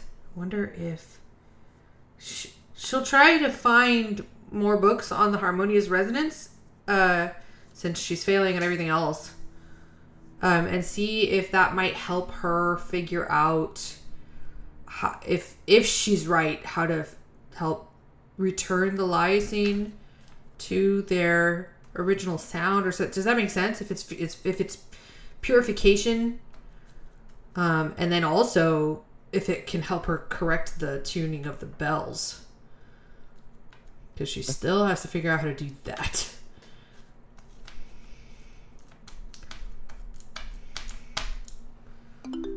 Oh gosh. Keeper Sorsha returns, followed by an elven male. He He looks evil. wow. I mean, kinda, yeah. I agree that he does, but like, I was just finding, It just says somebody elven looks evil. mage. He is quite young, even for elven. What's the word? Standards. Elven youth. He looks young. Elves are considered kind of eternally youthful, but that's just because they stay young looking for so long. But he must only be out of maturity a few years. His long silvery hair and these sort of aquamarine eyes, and he his robes are adorned with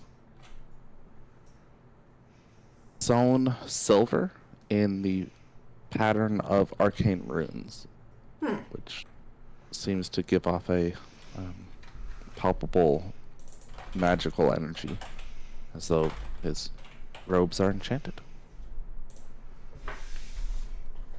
He strides into the room with a What'd you say? What was the descriptor of the word silver that you used? thread, like silver thread that's been sewn into Oh, adorned. arcane runes. Adorned, yeah. That Okay, adorn adorned. his robes. That way, yeah. Yep. Yep.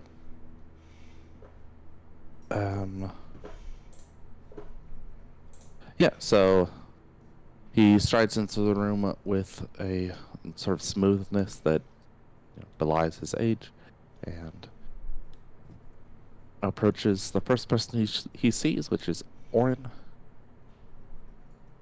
As they walk in, Orin will say loudly, "Welcome back." So that's Rana and Ilum are aware.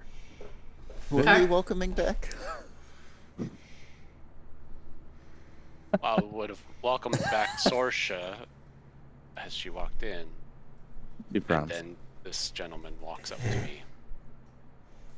Kind of frown scowls at Oh, Orin. no, I did not say her name, Okay. but maybe I will. Welcome back, Keeper Sorsha. Oh, okay. As- So she doesn't frown after all. The man, he approaches Orin and greetings. I am Cloudmaster Ellis. Thank you for your visit to our vault today.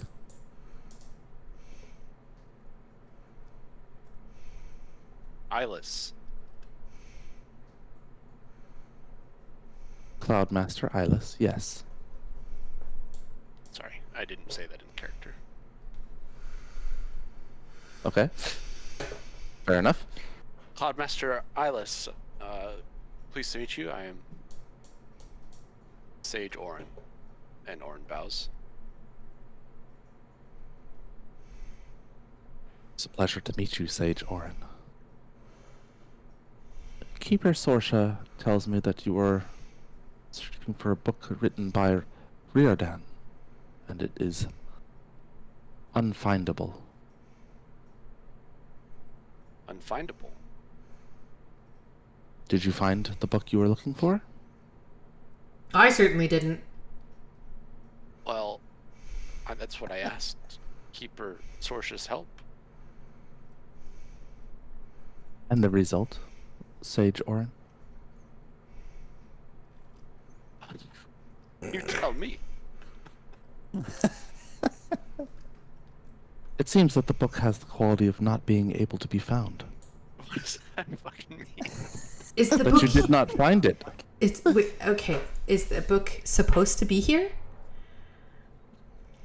Yes, Bellkeeper Rana. Yes, forgive my interruption, Cloudmaster Eilish. Thank you very much for your aid. Keeper Sorsha has been so helpful. But so the book is supposed to be here? That is correct. What is Rana's understanding? Are books allowed to be removed from this library or this vault? Generally, no. Interesting. Okay. Who has the security of the vault been compromised? He sets his jaw. No. I mean, Bellkeeper. no disrespect to your wards or any. I'm just if we need to, obviously we would keep it discreet, but we want to make sure that your precious tomes are returned and that this vault continues to be secure for all our sakes. It is critical to the balance of the clans. We would know if a tome had been removed. It is here. It's just misplaced. Perhaps you could show me what the tome looks like. I would be happy to assist in the search.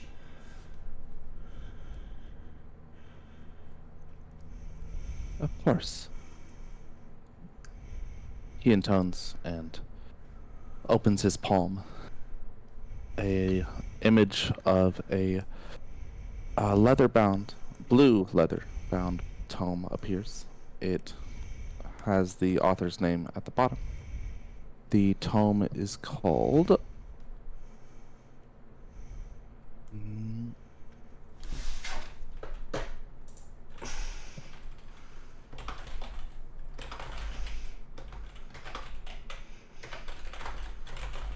A Warning Against Binding of Hums.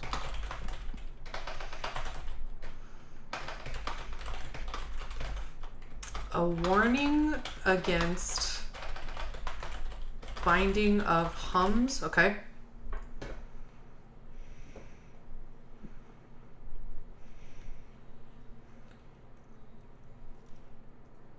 And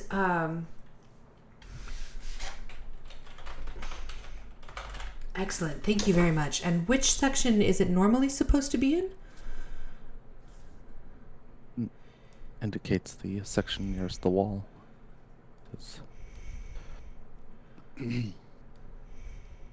As it is a resonance ritual, it belongs there.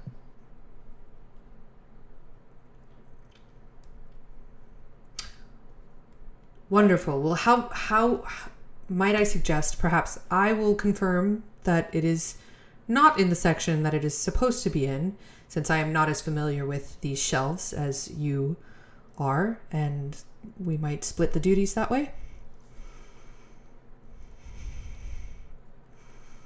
That is May a I- suitable method. May I ask, Cloudkeeper? Cloudmaster. Were there any other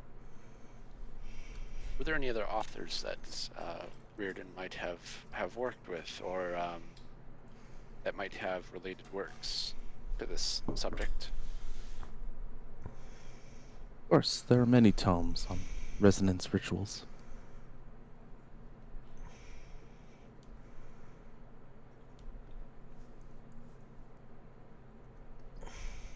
Or looks at him expectantly.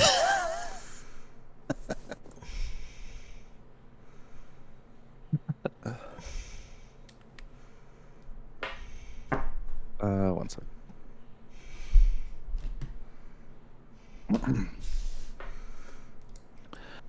Hi. There's a Grecian author, one Jasper Wafflethorpe. He's a skilled mage. He lived around the time of the Whirl. Up until briefly after, I believe.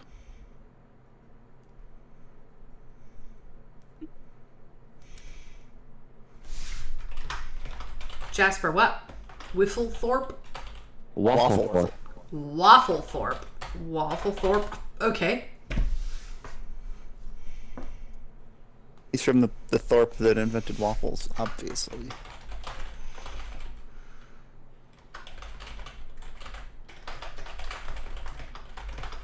Anyways.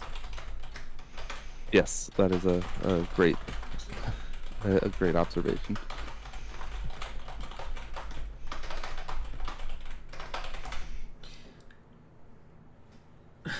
Yeah. I don't.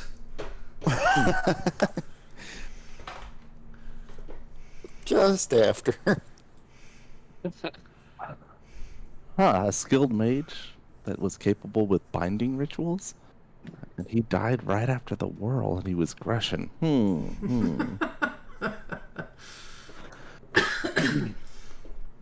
There was Isolde of the Starfall. She toppled one of the Orcish clans to the south.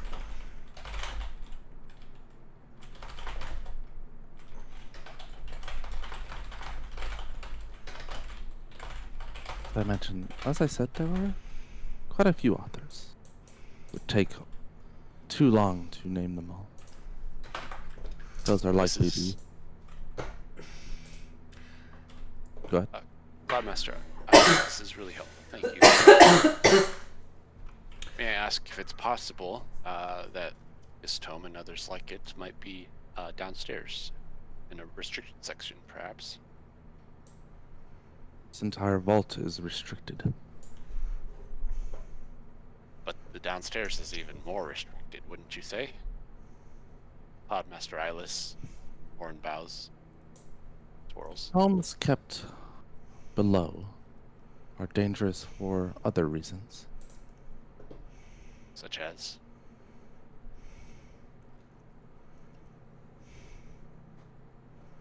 There's a tome which, upon reading, would strip the flesh from your body.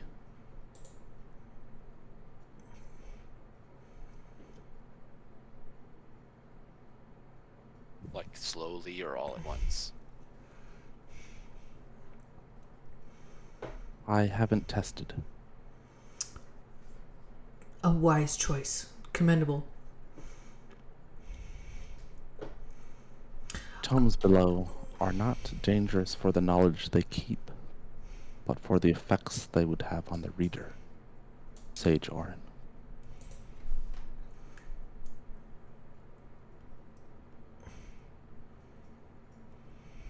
Shall we find our missing book? Yes. I So- think we And should. Orin would have looked at Rana, like the effects that they would have on the reader, and just kind of gives her a knowing look. The winks with his other. With his, yeah. Like turns so that the one eye can't be seen and winks with that one. Yeah. Definitely Um, shielding. All right.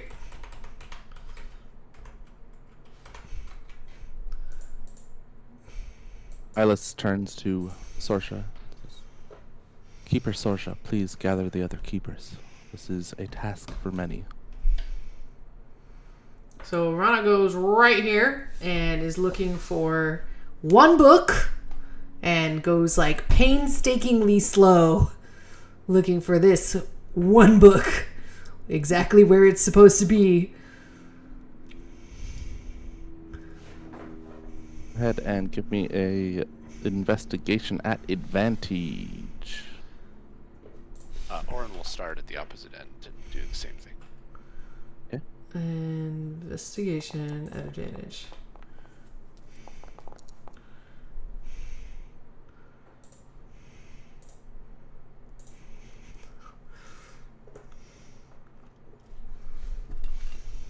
Okay, you. It takes about 20 minutes before you can exhaust the entire shelf, knowing that it is not on that one. That one Orin. shelf. For Rana, she was going painstakingly slowly. Just 20 minutes.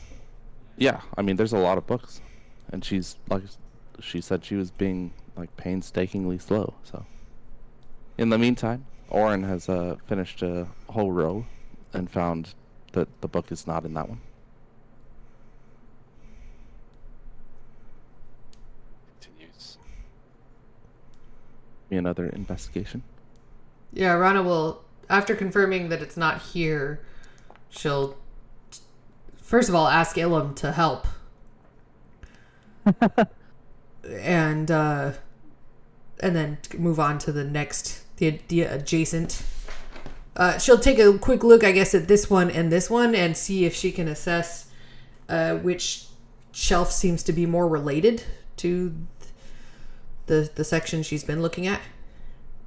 Okay, give me an Arcana check. Tell me more about this book. Oh my gosh. I don't even have any blue. exhaustion. It's blue leather bound. It's titled "A Warning Against Binding of Hums" by Reardon. Got it. Yeah, about the same as everyone else. By everyone else, I mean Rana.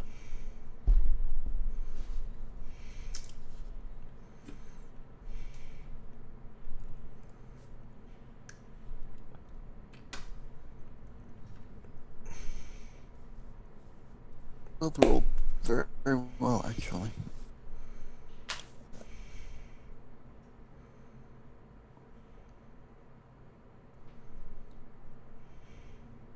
I'm beginning to think he was correct, and this book is unfindable.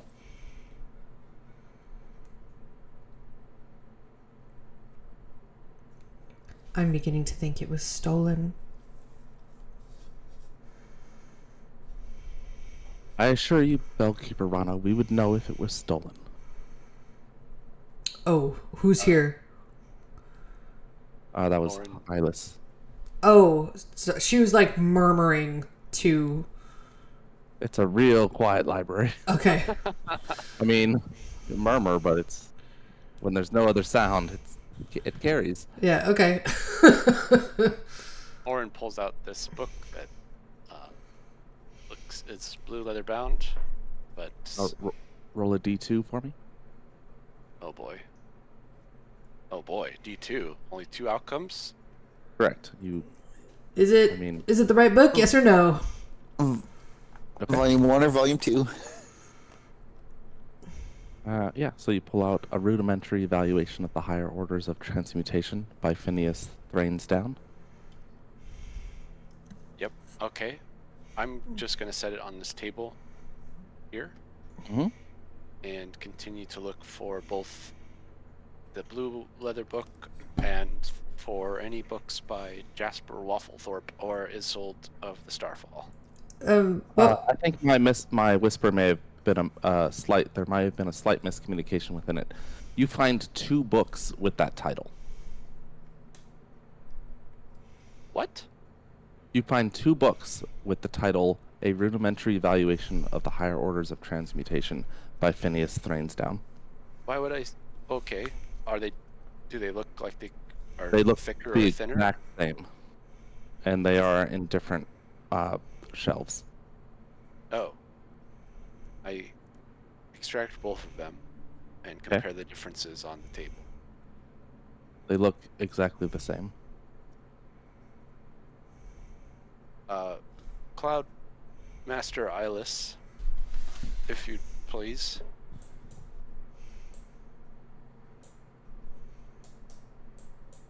Did you find something?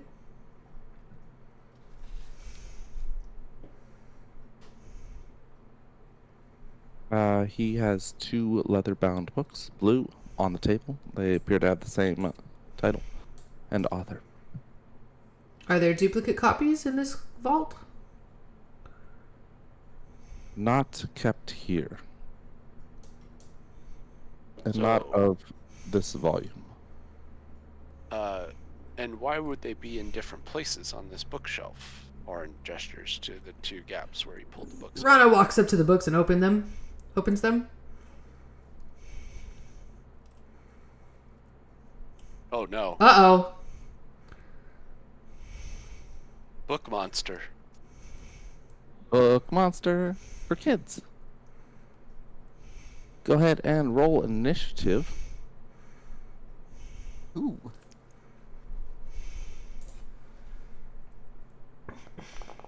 I can't remember if I have advantage on initiative or not. I don't think I do. I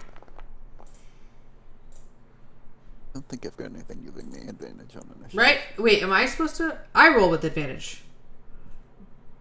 I think? Yeah. Yeah. Yeah. Okay. It's been so long. Yeah. Okay. So, as Orin, views them and sort of handles them, you see, Rana. Orin did first. Right, I did. The outer covers, they look exactly the same. You said you were looking for any differences. The typeface, the script. I mean, it's hand scrawled, right? So,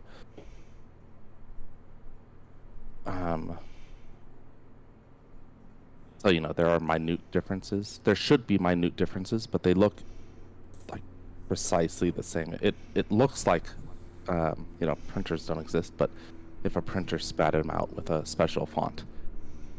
But even so, in perusing them and feeling them, one of them doesn't quite feel right. There are gradations underneath that don't match the typeface. And Rana walks up and just opens it. And when she does so, some of the words spring from the page and the letters combine into a kind of feline creature with wings, which stares at you with a sort of pupilless eyes that shine light.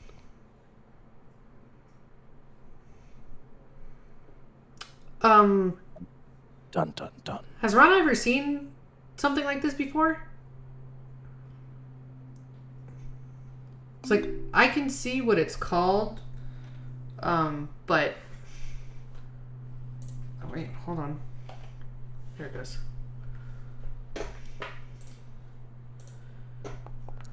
While she's doing that, No, Sophie should I mean, roll initiative 2 or no? Sophie should go right after you. Okay, cool. So Rana puts her hands up, looks at Cloud Master Eilish for his reaction. He's beginning to cast a spell.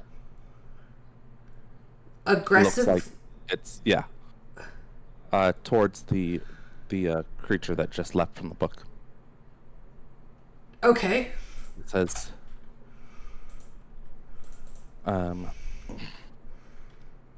it's a trap, and begins to cast what seems like something similar to a spirit guiding bolt. Okay.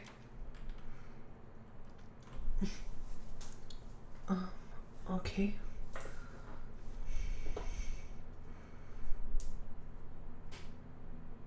Mm.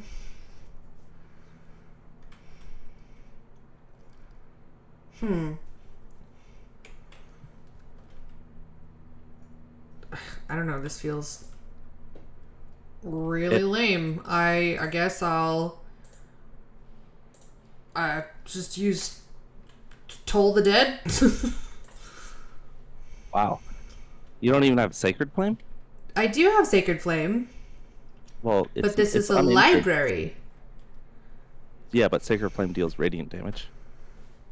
Also, Sacred Flame is ranged, isn't it? It's a dexterity saving throw. Oh, okay. I thought it was an attack roll. I don't know if it does more damage. I guess it does the same damage as Toll the Dead when Yep. they're uninjured. That's dumb.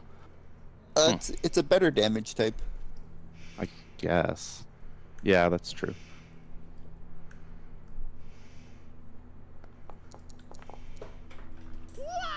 Did I not? Yeah, he fails. He fails. Oh gosh, what Oh, terrible rough. roll. yeah, that's a real bad roll. And then what is the That bad. stupid spellcasting rule that I hate? Can I cast Uh, a level Cast a one? c- I already bonus action, casted yeah. it. Ugh. You Bonus can action cast bonus spell. action spell, yeah. Okay, I would like to cast Shield of Faith. Okay. You do so. Okay, I'm done. Shimmering light begins to. Are you casting on yourself or on something else? Myself. Okay. Shimmering light begins to interpose itself between you and potential harm. And then, well, actually, I guess I'm gonna try to move.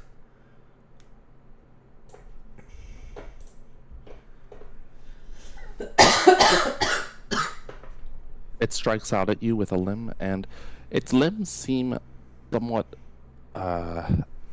atrophied when it strikes because you realize ink is covering it to create the sort of fullness that you would expect from a creature. So like the musculature and the like bulk is all ink, and so when Huh. the ink when it strikes, that ink sort of flies out and reveals like basically a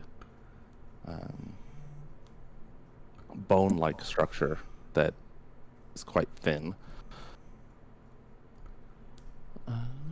But Oh my That's good. gosh! Yeah, you're level 9 or 18 or whatever. Oh my gosh, that's that's plus still 10. that's it.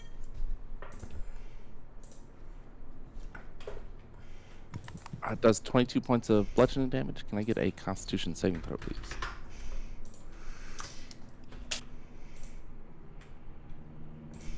DC 20. Constitution. You begin to move away, and as you, when you provoke the opportunity attack, it strikes you, and the ink hits and sticks to you, and then pulls down to your feet and cements you to the floor. You are restrained.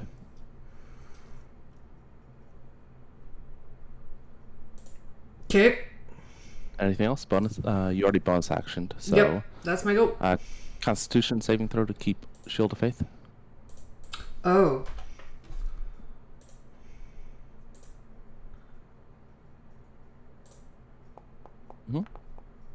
Orin. Oh, actually, legendary action. Nah, it doesn't. Orin. Is it standing on the table or on the ground around the It's table? on the table. It leaped Okay. from the book that was opened, and so it's on the table. And the table's made of wood? It is. If you're wondering about setting the table aflame, Orin would know that the bolts are protected because they are, filled with flammable Or objects would from not fire use damage. fire in a library vault. Fair enough. Um, The owl's just hanging out at the fireplace. Now, a familiar has its own turn, which it can act on its own on, correct? Yes, I believe so. It acts directly after you, but it doesn't really. I don't think it does anything unless you command it. I'd have to double check. Let me just make sure. Familiar.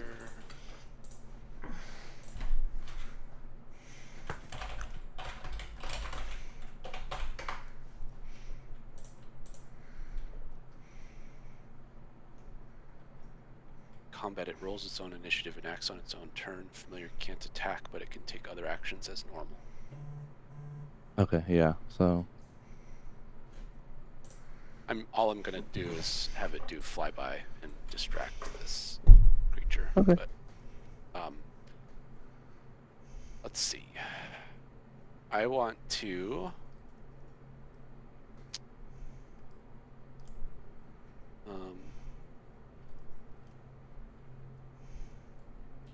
I want to uncork the I've got a, what's it called? The decanter of endless water. Mhm. And do I have to do this on its own turn, or can I shape water as part of it? I don't. What else are you doing? Because shape water's an action, and you could uncork your water, like as just your free interact with object. Oh. You can use an action to remove the stopper and speak one of the 3 command words. Okay, so that's going to take its own action. Yeah, for the decanter, yeah. So I don't see any water in the room, presumably. Obviously, it's a vault as well, so that's not going to Yeah. work. Okay, let's just go with some Mind Sliver.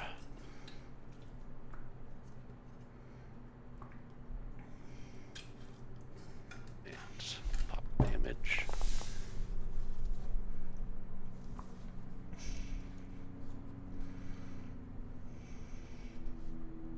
Okay. And as a bonus action, I will telekinetic shove it backwards onto the ground here, hopefully toppling it, but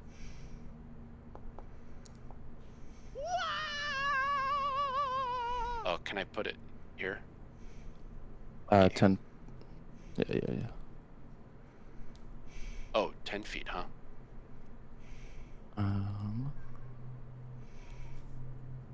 5 feet. 5 feet, yeah, that's what I thought. Okay, perfect. Okay, you shove it. It falls to the ground. Despite the mind sliver, it doesn't react. It may be mindless or just impervious to psychic damage. Okay, good to know. And then wait, I have movement still. Rana is doing. What happened to Rana again? I'm stuck. The ink from its attack stuck her to the ground. She's restrained.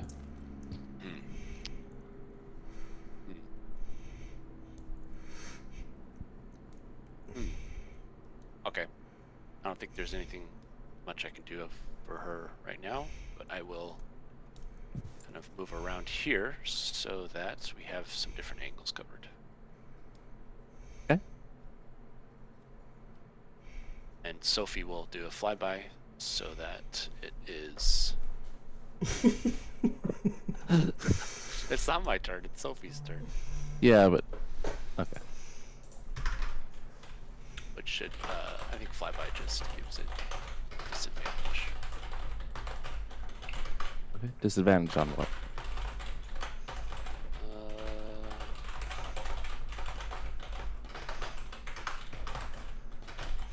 Sorry, I have to look it up. Go ahead and go to the next turn. I mean, the next turn is the monster, so it's important to know. That's true. I think you can have it use the aid action to give somebody advantage on their next attack, Yeah. or possibly aid their defense so that an attacker has disadvantage. I don't remember exactly how aid works. Aid or help, I guess those are the same thing.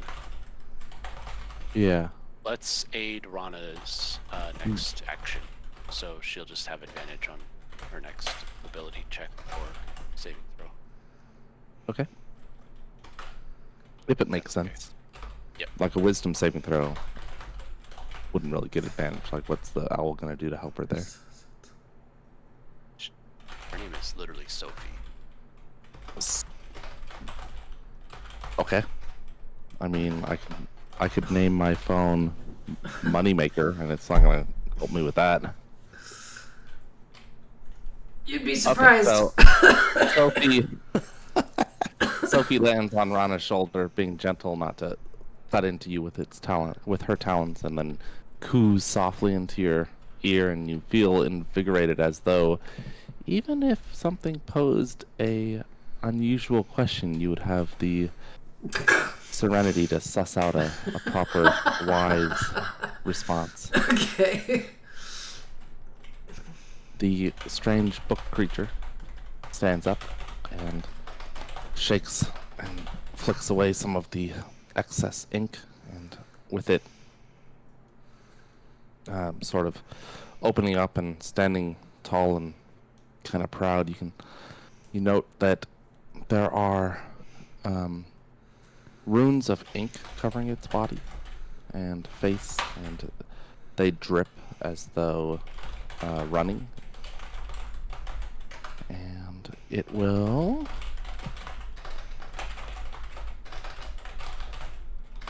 Yeah, it hits its, flaps its wings once and pushes off to here. Turns and flaps its wings towards Rana, Eyeless, and Orin. I need intelligence saving throws from all of you as these inky runes fly out in your direction.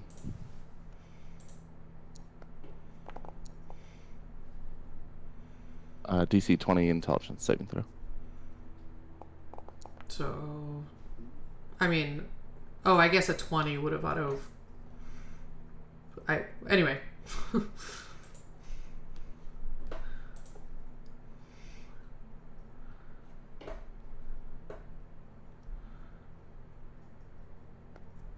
I'm sorry, what happened? Nothing. Did she nothing. I failed. succeed or no? I can only succeed on a 20, and I didn't roll a 20. Or 19. Oh, I guess. But you did get... Yeah. Our paladin's Yeah, not we're- here. Or he's over here, I guess. Okay.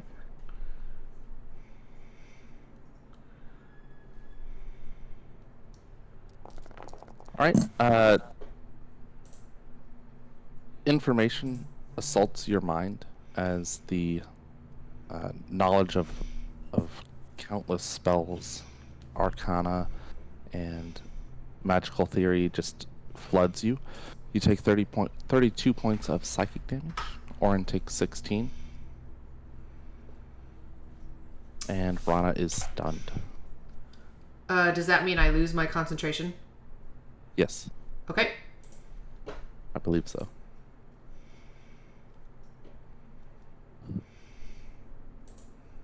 Ilum. Just refresh my page because I'm still having the issue where it's like, hey, I'm gonna just bump all of the objects. Upward. Yeah, upwards. And It's like, oh, well, F11 does that's- nothing? Only until somebody rolls again. That's weird. Why am I not able to select my character? You think It's I'm like you're targeting? on targeting, yeah. Not currently. Let's see, can I... It doesn't say I lose my... it says it's not my turn? Okay, one second. Let me... How about now? There we go. Yeah, it's 5, 10, 20. Oh, it's over there. 25, 30, and I guess I'll pull out a javelin and huck it. Actually, let me double check it.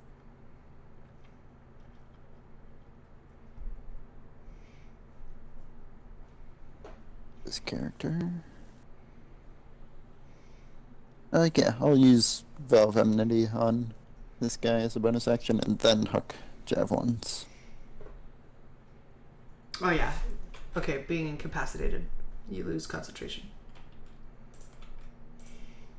So range on a javelin, 30 feet. Yeah, I- I'm close enough. Well, because I'm stunned, I am incapacitated. Right. Okay. So I do lose Yeah. concentration. That wasn't advantage like it should have been. Okay. That hits.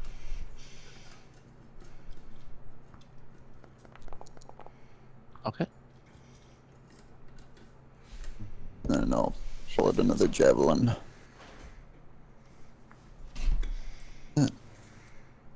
Okay. Yeah, that hits too.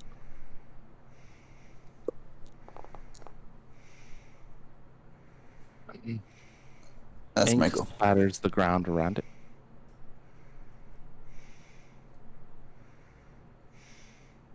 Eyeless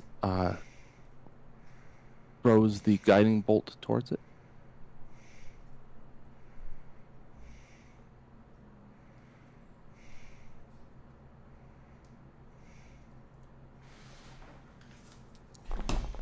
The guiding bolt shoots out towards the creature, and then when it gets close to it, the runes on that side of its body, the inky ones, shine with a golden light, and the guiding bolt twists and goes back and hits Eyeless. Huh.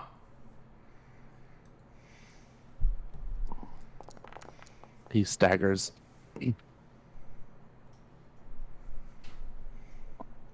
And is limbed with a shining light. Rana. But I think I just lose my turn, right? I believe so, yeah. Yeah, you spend your turn becoming unstunned. Yeah. But do another intelligence saving throw. Wait, was it intelligence? Let me just double check the ink strike. Constitution saving throw.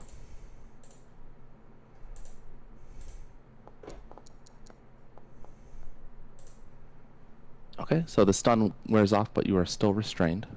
Orin. Okay. What's the DC? Didn't I have a +5 from Ilum? You DC do is now. 20. Needs 20? Yeah. Okay. Yep.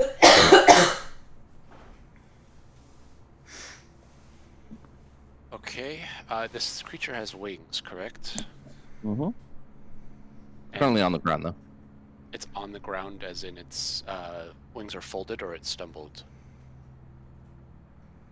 I'm sorry, what was the second word? Wings are folded, or it what? It's on the ground, as in it fell over, or it's on the ground? No, as it's in just standing there. Yeah. just standing. Okay. And then Rana's stuck by what again? Ink. Ink on the ground. Yeah. Okay. I don't want to do what I was going to do there. So instead, what I'm going to do is, I think what I'll do is first bonus action shove this creature another 5 feet backwards. And Okay. then quickly cast. It's not within 30 feet of you. Oh, I will move closer then. Interesting. 5 more feet. Yeah, I'm just Jump onto the table. Yeah, I guess I will hop on the table. Okay. I'll kind of like stand next to the chair. I'm gonna shove it, and then what's the spell I was looking for?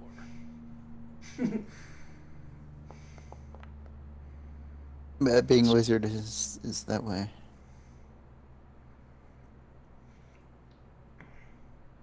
120 feet. Okay, plenty of space. You should be shoving Rana.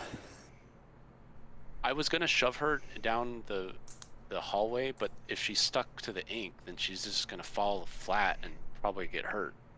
I don't know. I might unrestrain her though. Possible. But I'm gonna do this instead. I don't want to do the whole cube, but do I have to do the whole cube for this? 40 foot No. range. I basically just want to transmute all of this space. Let's see if I can just draw a shape. Maybe. Tools or field. Just like all this space around here into mud. So this is a stone ground, correct? Yes. I want it to all be mud.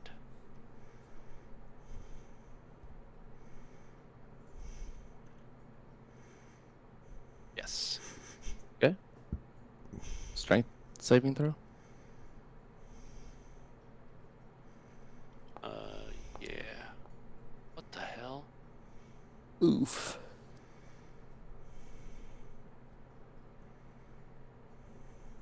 Okay. As the stone turns to mud, it leaps into the air and flaps its wing once, and then alights onto the top of the now muddy floor.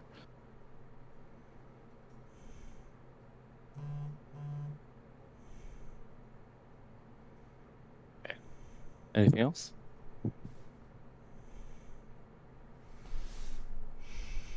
I'm going to just use the rest of my movement to get to this spot here. Okay. Sophie. Sophie will do the aid action on Rana again. Okay. Oh, she should. Rana should have had advantage on the Constitution saving throw. Reroll that for me. Wait, the Constitution or the intelligence? Constitution.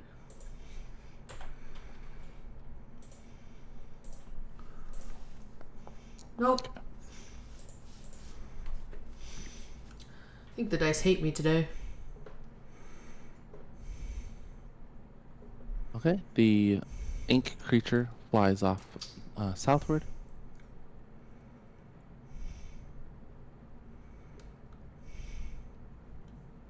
Ilum. Southward.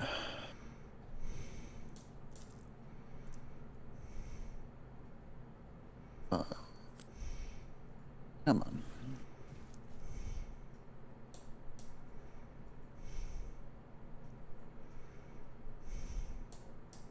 Oh. I guess I'll move some more.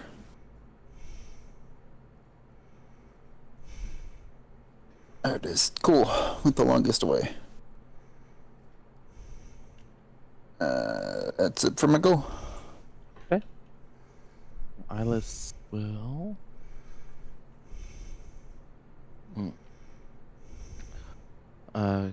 Cloudmaster Eyeless actually will move slightly away and intones and let's see.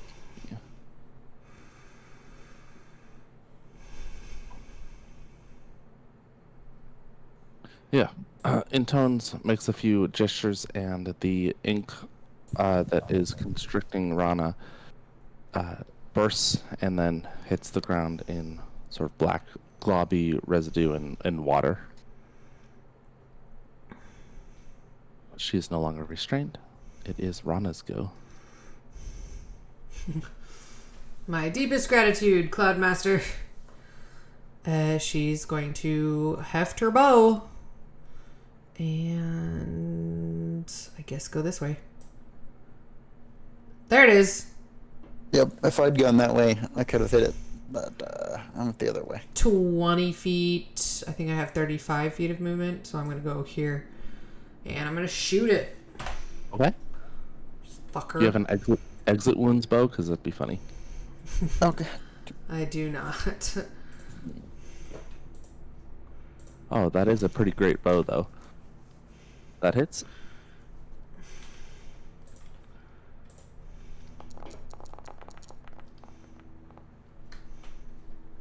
Oh, it's damaged. Also hits. It is already damaged if you've got your whatever weird thing. Block Slayer. Yeah, that thing. Oh, I forgot about that. Oh my Also, you goodness. have like a D4 of thunder. So, but Colossus Slayer only procs once, right? Yeah. A turn. So there's Colossus Slayer. Oh my gosh. The D4 of thunder happens twice. Good lord. These rolls are ridiculous. Say Lord. I did not. I have a bonus action.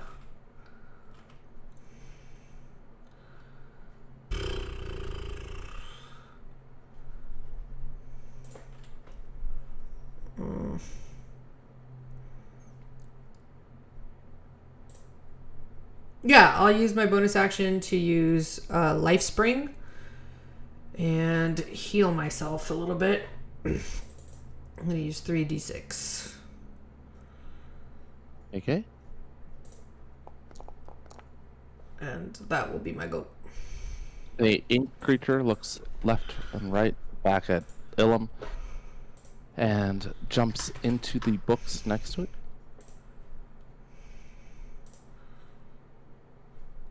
Oh, no. Orin? Not provoking attack. Opportunity Yeah, attack. of course not. Legendary action. Which way did I see Ron?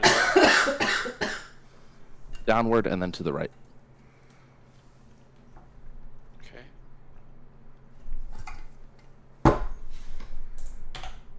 Like this right? No. Stage right. Oh. Okay. Can't. I want to go diagonal. Okay. Nice. I cheated. Excellent. No, yeah, that's great. Sorry, this creature went into a book, or it's still visible? I mean, you didn't see it. It's right there. It just teleported through books or Oh, something. I see. Yep. Gosh. I'm not doing a good job of preparing spells, everyone, and I'm sorry. It's all good.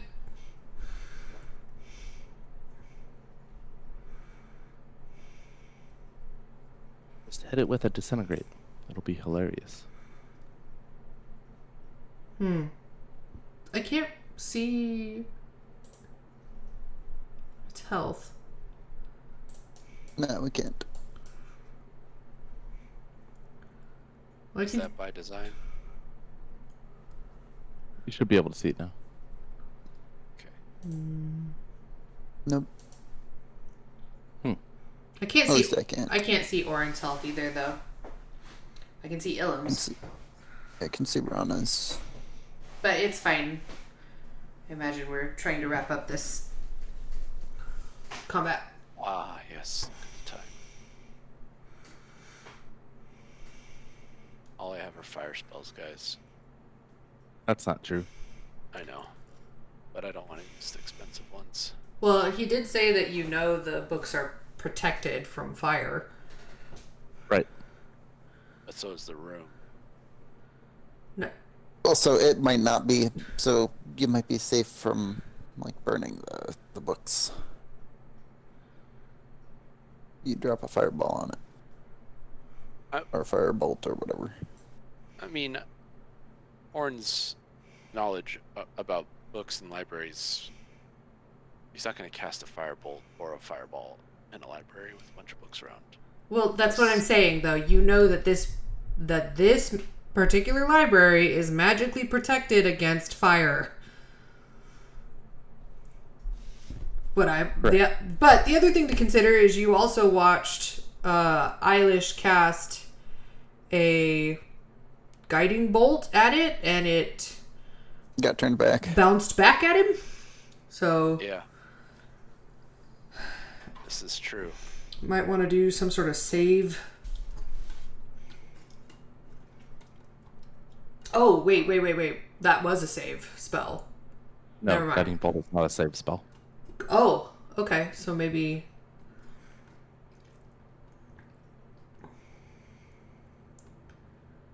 Are you telling me that telegraphing worked? Yeah? Awesome.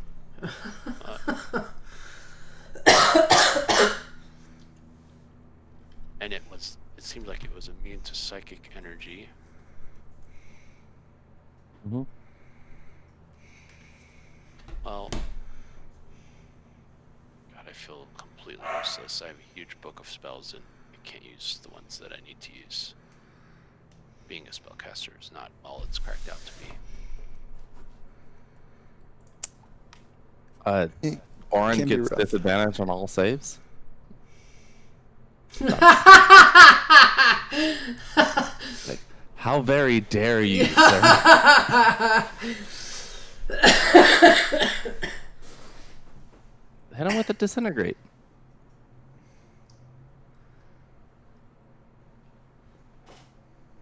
It's not an attack roll, so he has to dex save. And it's a lot of damage. True, if he saves, it's no damage, but... Is it no damage? Well, also he has legendary actions, so presumably he has legendary resistance. Um, I mean, it's already failed to save, though, multiple times. Hasn't forced the success. No, nothing has seemed so detrimental that it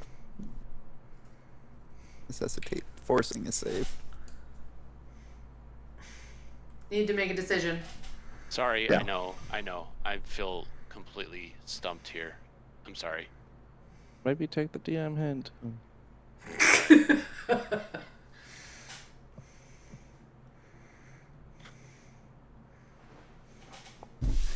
Alright, roll damage. Oh my gosh. Alright, you hit it with the disintegration ray. It, lots of the ink that surrounds its baser form, sort of discorporates, shifting to that watery and then black, components, and then being removed entirely from its form. Oh, now I can see his health. Anything else? No. Sophie. Just skip Sophie's turn. It is not on the... Just skip? Okay. The Tome Guardian should be after Sophie. Oh, I deleted its token. Right. Okay. It strikes out at Rana.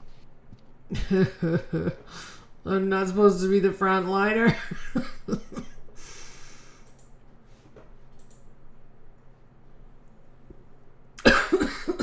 Missing. Cool. It then leaps into the books and comes out next to Ilum and tries to strike him. Cool. 27. Yeah, that hits. Take 30 points of bludgeoning damage and Oh my gosh. need to make a Constitution saving throw. Okay. It then misses. You are restrained by ink. Alright, as a reaction, I'm gonna attack it with my sword. Okay.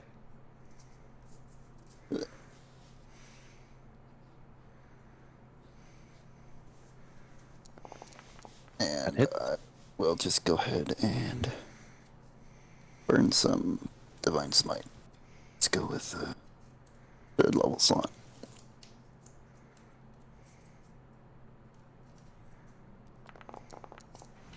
Oh my god. Okay. Alright. And then it is... What about the actual sword damage? Oh, did that not roll? Nope.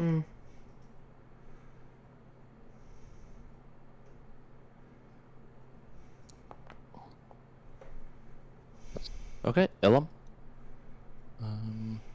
You are restrained from the inky attack, which I believe gives you disadvantage on attack rolls. Oh, so my last one should have been at disadvantage. That's But it doesn't matter because that was the first roll anyways. Alright. Oh, I guess I'll attack him a bunch. Yeah, hits. Anything over a 20 will hit. So to run to the restroom. Rana, you can also take your turn after. But I'll be right back. Okay. and I'll follow up when I get back.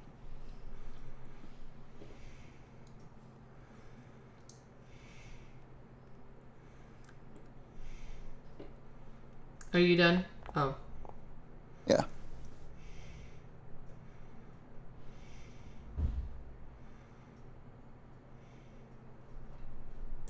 Okay, so you're done? Yeah. Okay. Oh, sharpshooter. Well, 20. Anything over a 20 hits.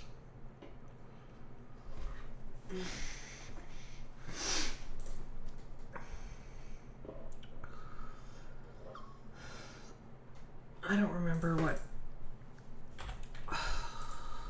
What are the odds? I don't know. It's got a lot of health left. I know. I'm wondering if I should start going with sharpshooter though, but it's fine. I'll just. Oh, I mean, oh, there. you can choose between shots. That's true. But I have a plus 11.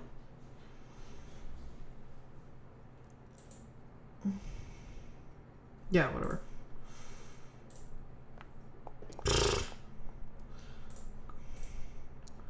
Okay, that one hits.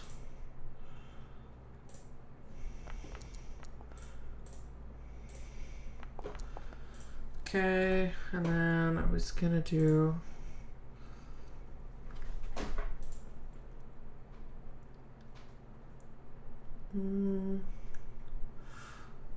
Nope.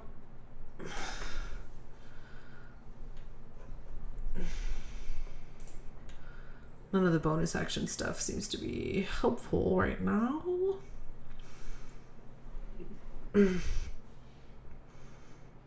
So that'll be my goal.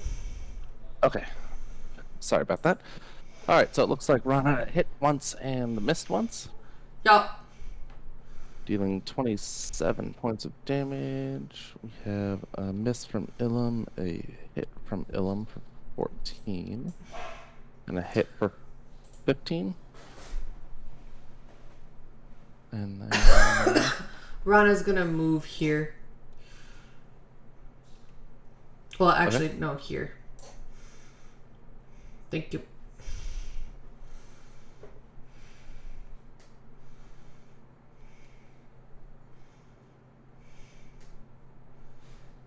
Warren, you're eyeless moving through the library, but you don't see him. I'll cast Earthbind. I'll be right back.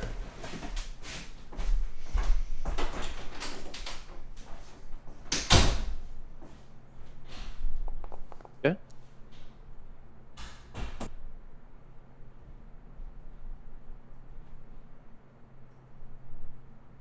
And here. Anything from Selfie? Sophie will aid Ilum's next action. Okay. Oh, and Ilum, could I get another con save? Yeah.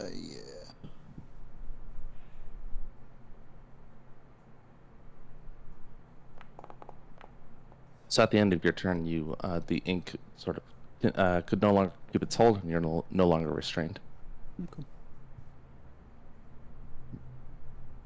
It leaps through the books, and then strikes at Orin. Did it not get Earthbound? It did. Oh, Its fly speed is reduced to 0, and it isn't flying, so we're good. got it. All right. It hits Orin for 12 with one of the worst 4d10s I've ever seen. I need a con save. That is a really bad 4d10. Okay, you are restrained. Let's see, that was 5 feet. 5. 10 feet as it jumps over to Rana Oh no! In spite of my best efforts. and hits. It's attacking for me. 25. Yeah, Okay. I need a con save.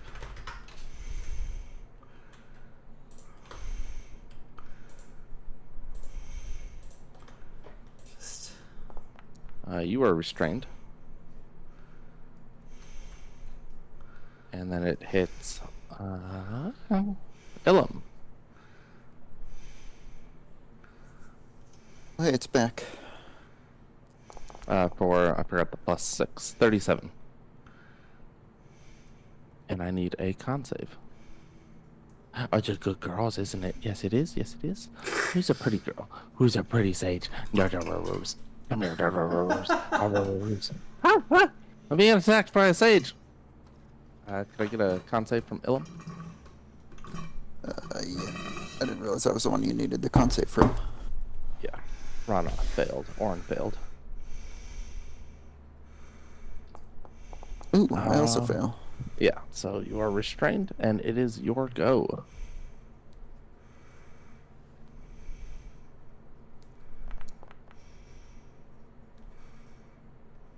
That'll hit.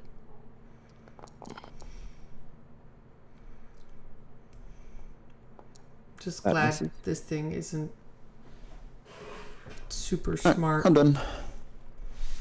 And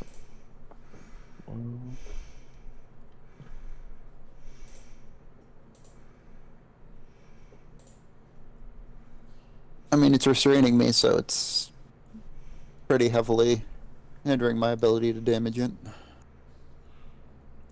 But it ends its turn next to you. Yeah, I have javelins. I could throw those too. I mean, the problem is really the bookshelves make it really easy for it to just avoid my line of sight. But yeah, I imagine also, Jacob doesn't want this fight to drag out for 45 minutes into next session. not super smart. Eyeless comes around the corner and falls down a column of fire, which burns in just these 4 squares, so Ilum is not affected. 46 fire, 46 radiant. Oh wow.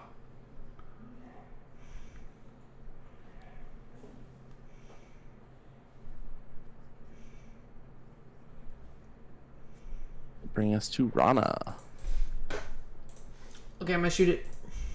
Okay. That hits. You should be rolling at disadvantage, I think. Disadvantage? You're restrained. So? So you roll at disadvantage when you're restrained. Okay. Just roll a normal attack this first time and we'll compare it to the first roll. Okay, so that'll hit. And then deal the 28, and now your second attack at disadvantage. Alright, so second attack because because the inky constriction, you're unable to set I- the arrow properly. Do I not get to try to break the restraint before I go? End of your round. Oh, which Ilum should have saved as well. Have you not been taking damage, I took I- damage? Ilum? I think I took 30 something damage. Minus 32. Or that's not 32, but whatever. And okay, so that doesn't break the restraint for Ilum. And Rana, your con save at the end of your turn. You are still restrained, which brings us to Orin. Can I Misty Step out of this? You can Misty Step. It's not necessarily true that you will no longer be restrained. The ink is viscous and it's sort of surrounding you and keeping you in place. Okay. Okay, the description made it sound like the ink was just around the legs. Like keeping us stuck. So I didn't. Okay. I need to have visibility to cast sleep? You might need to have visibility on the area you target, but not necessarily on the creature. Is it possible for me to lean forward while being restrained and peek around the corner?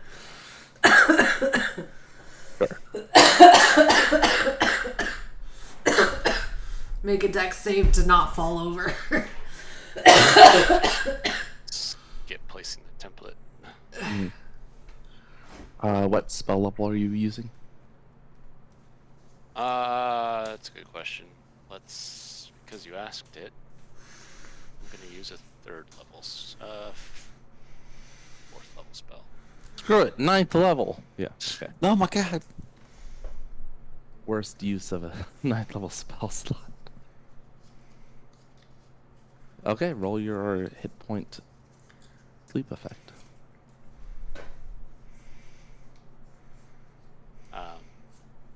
I think I pushed the You said wrong 4th level? 4th level. So is it 5d8? No, Oh, at 4th 11. level, it's 11 d8. 11d8. Yes. Alright, So let's that's do only another 5. 6. I know, because I didn't. Sorry, man. No worries. It falls asleep. Great.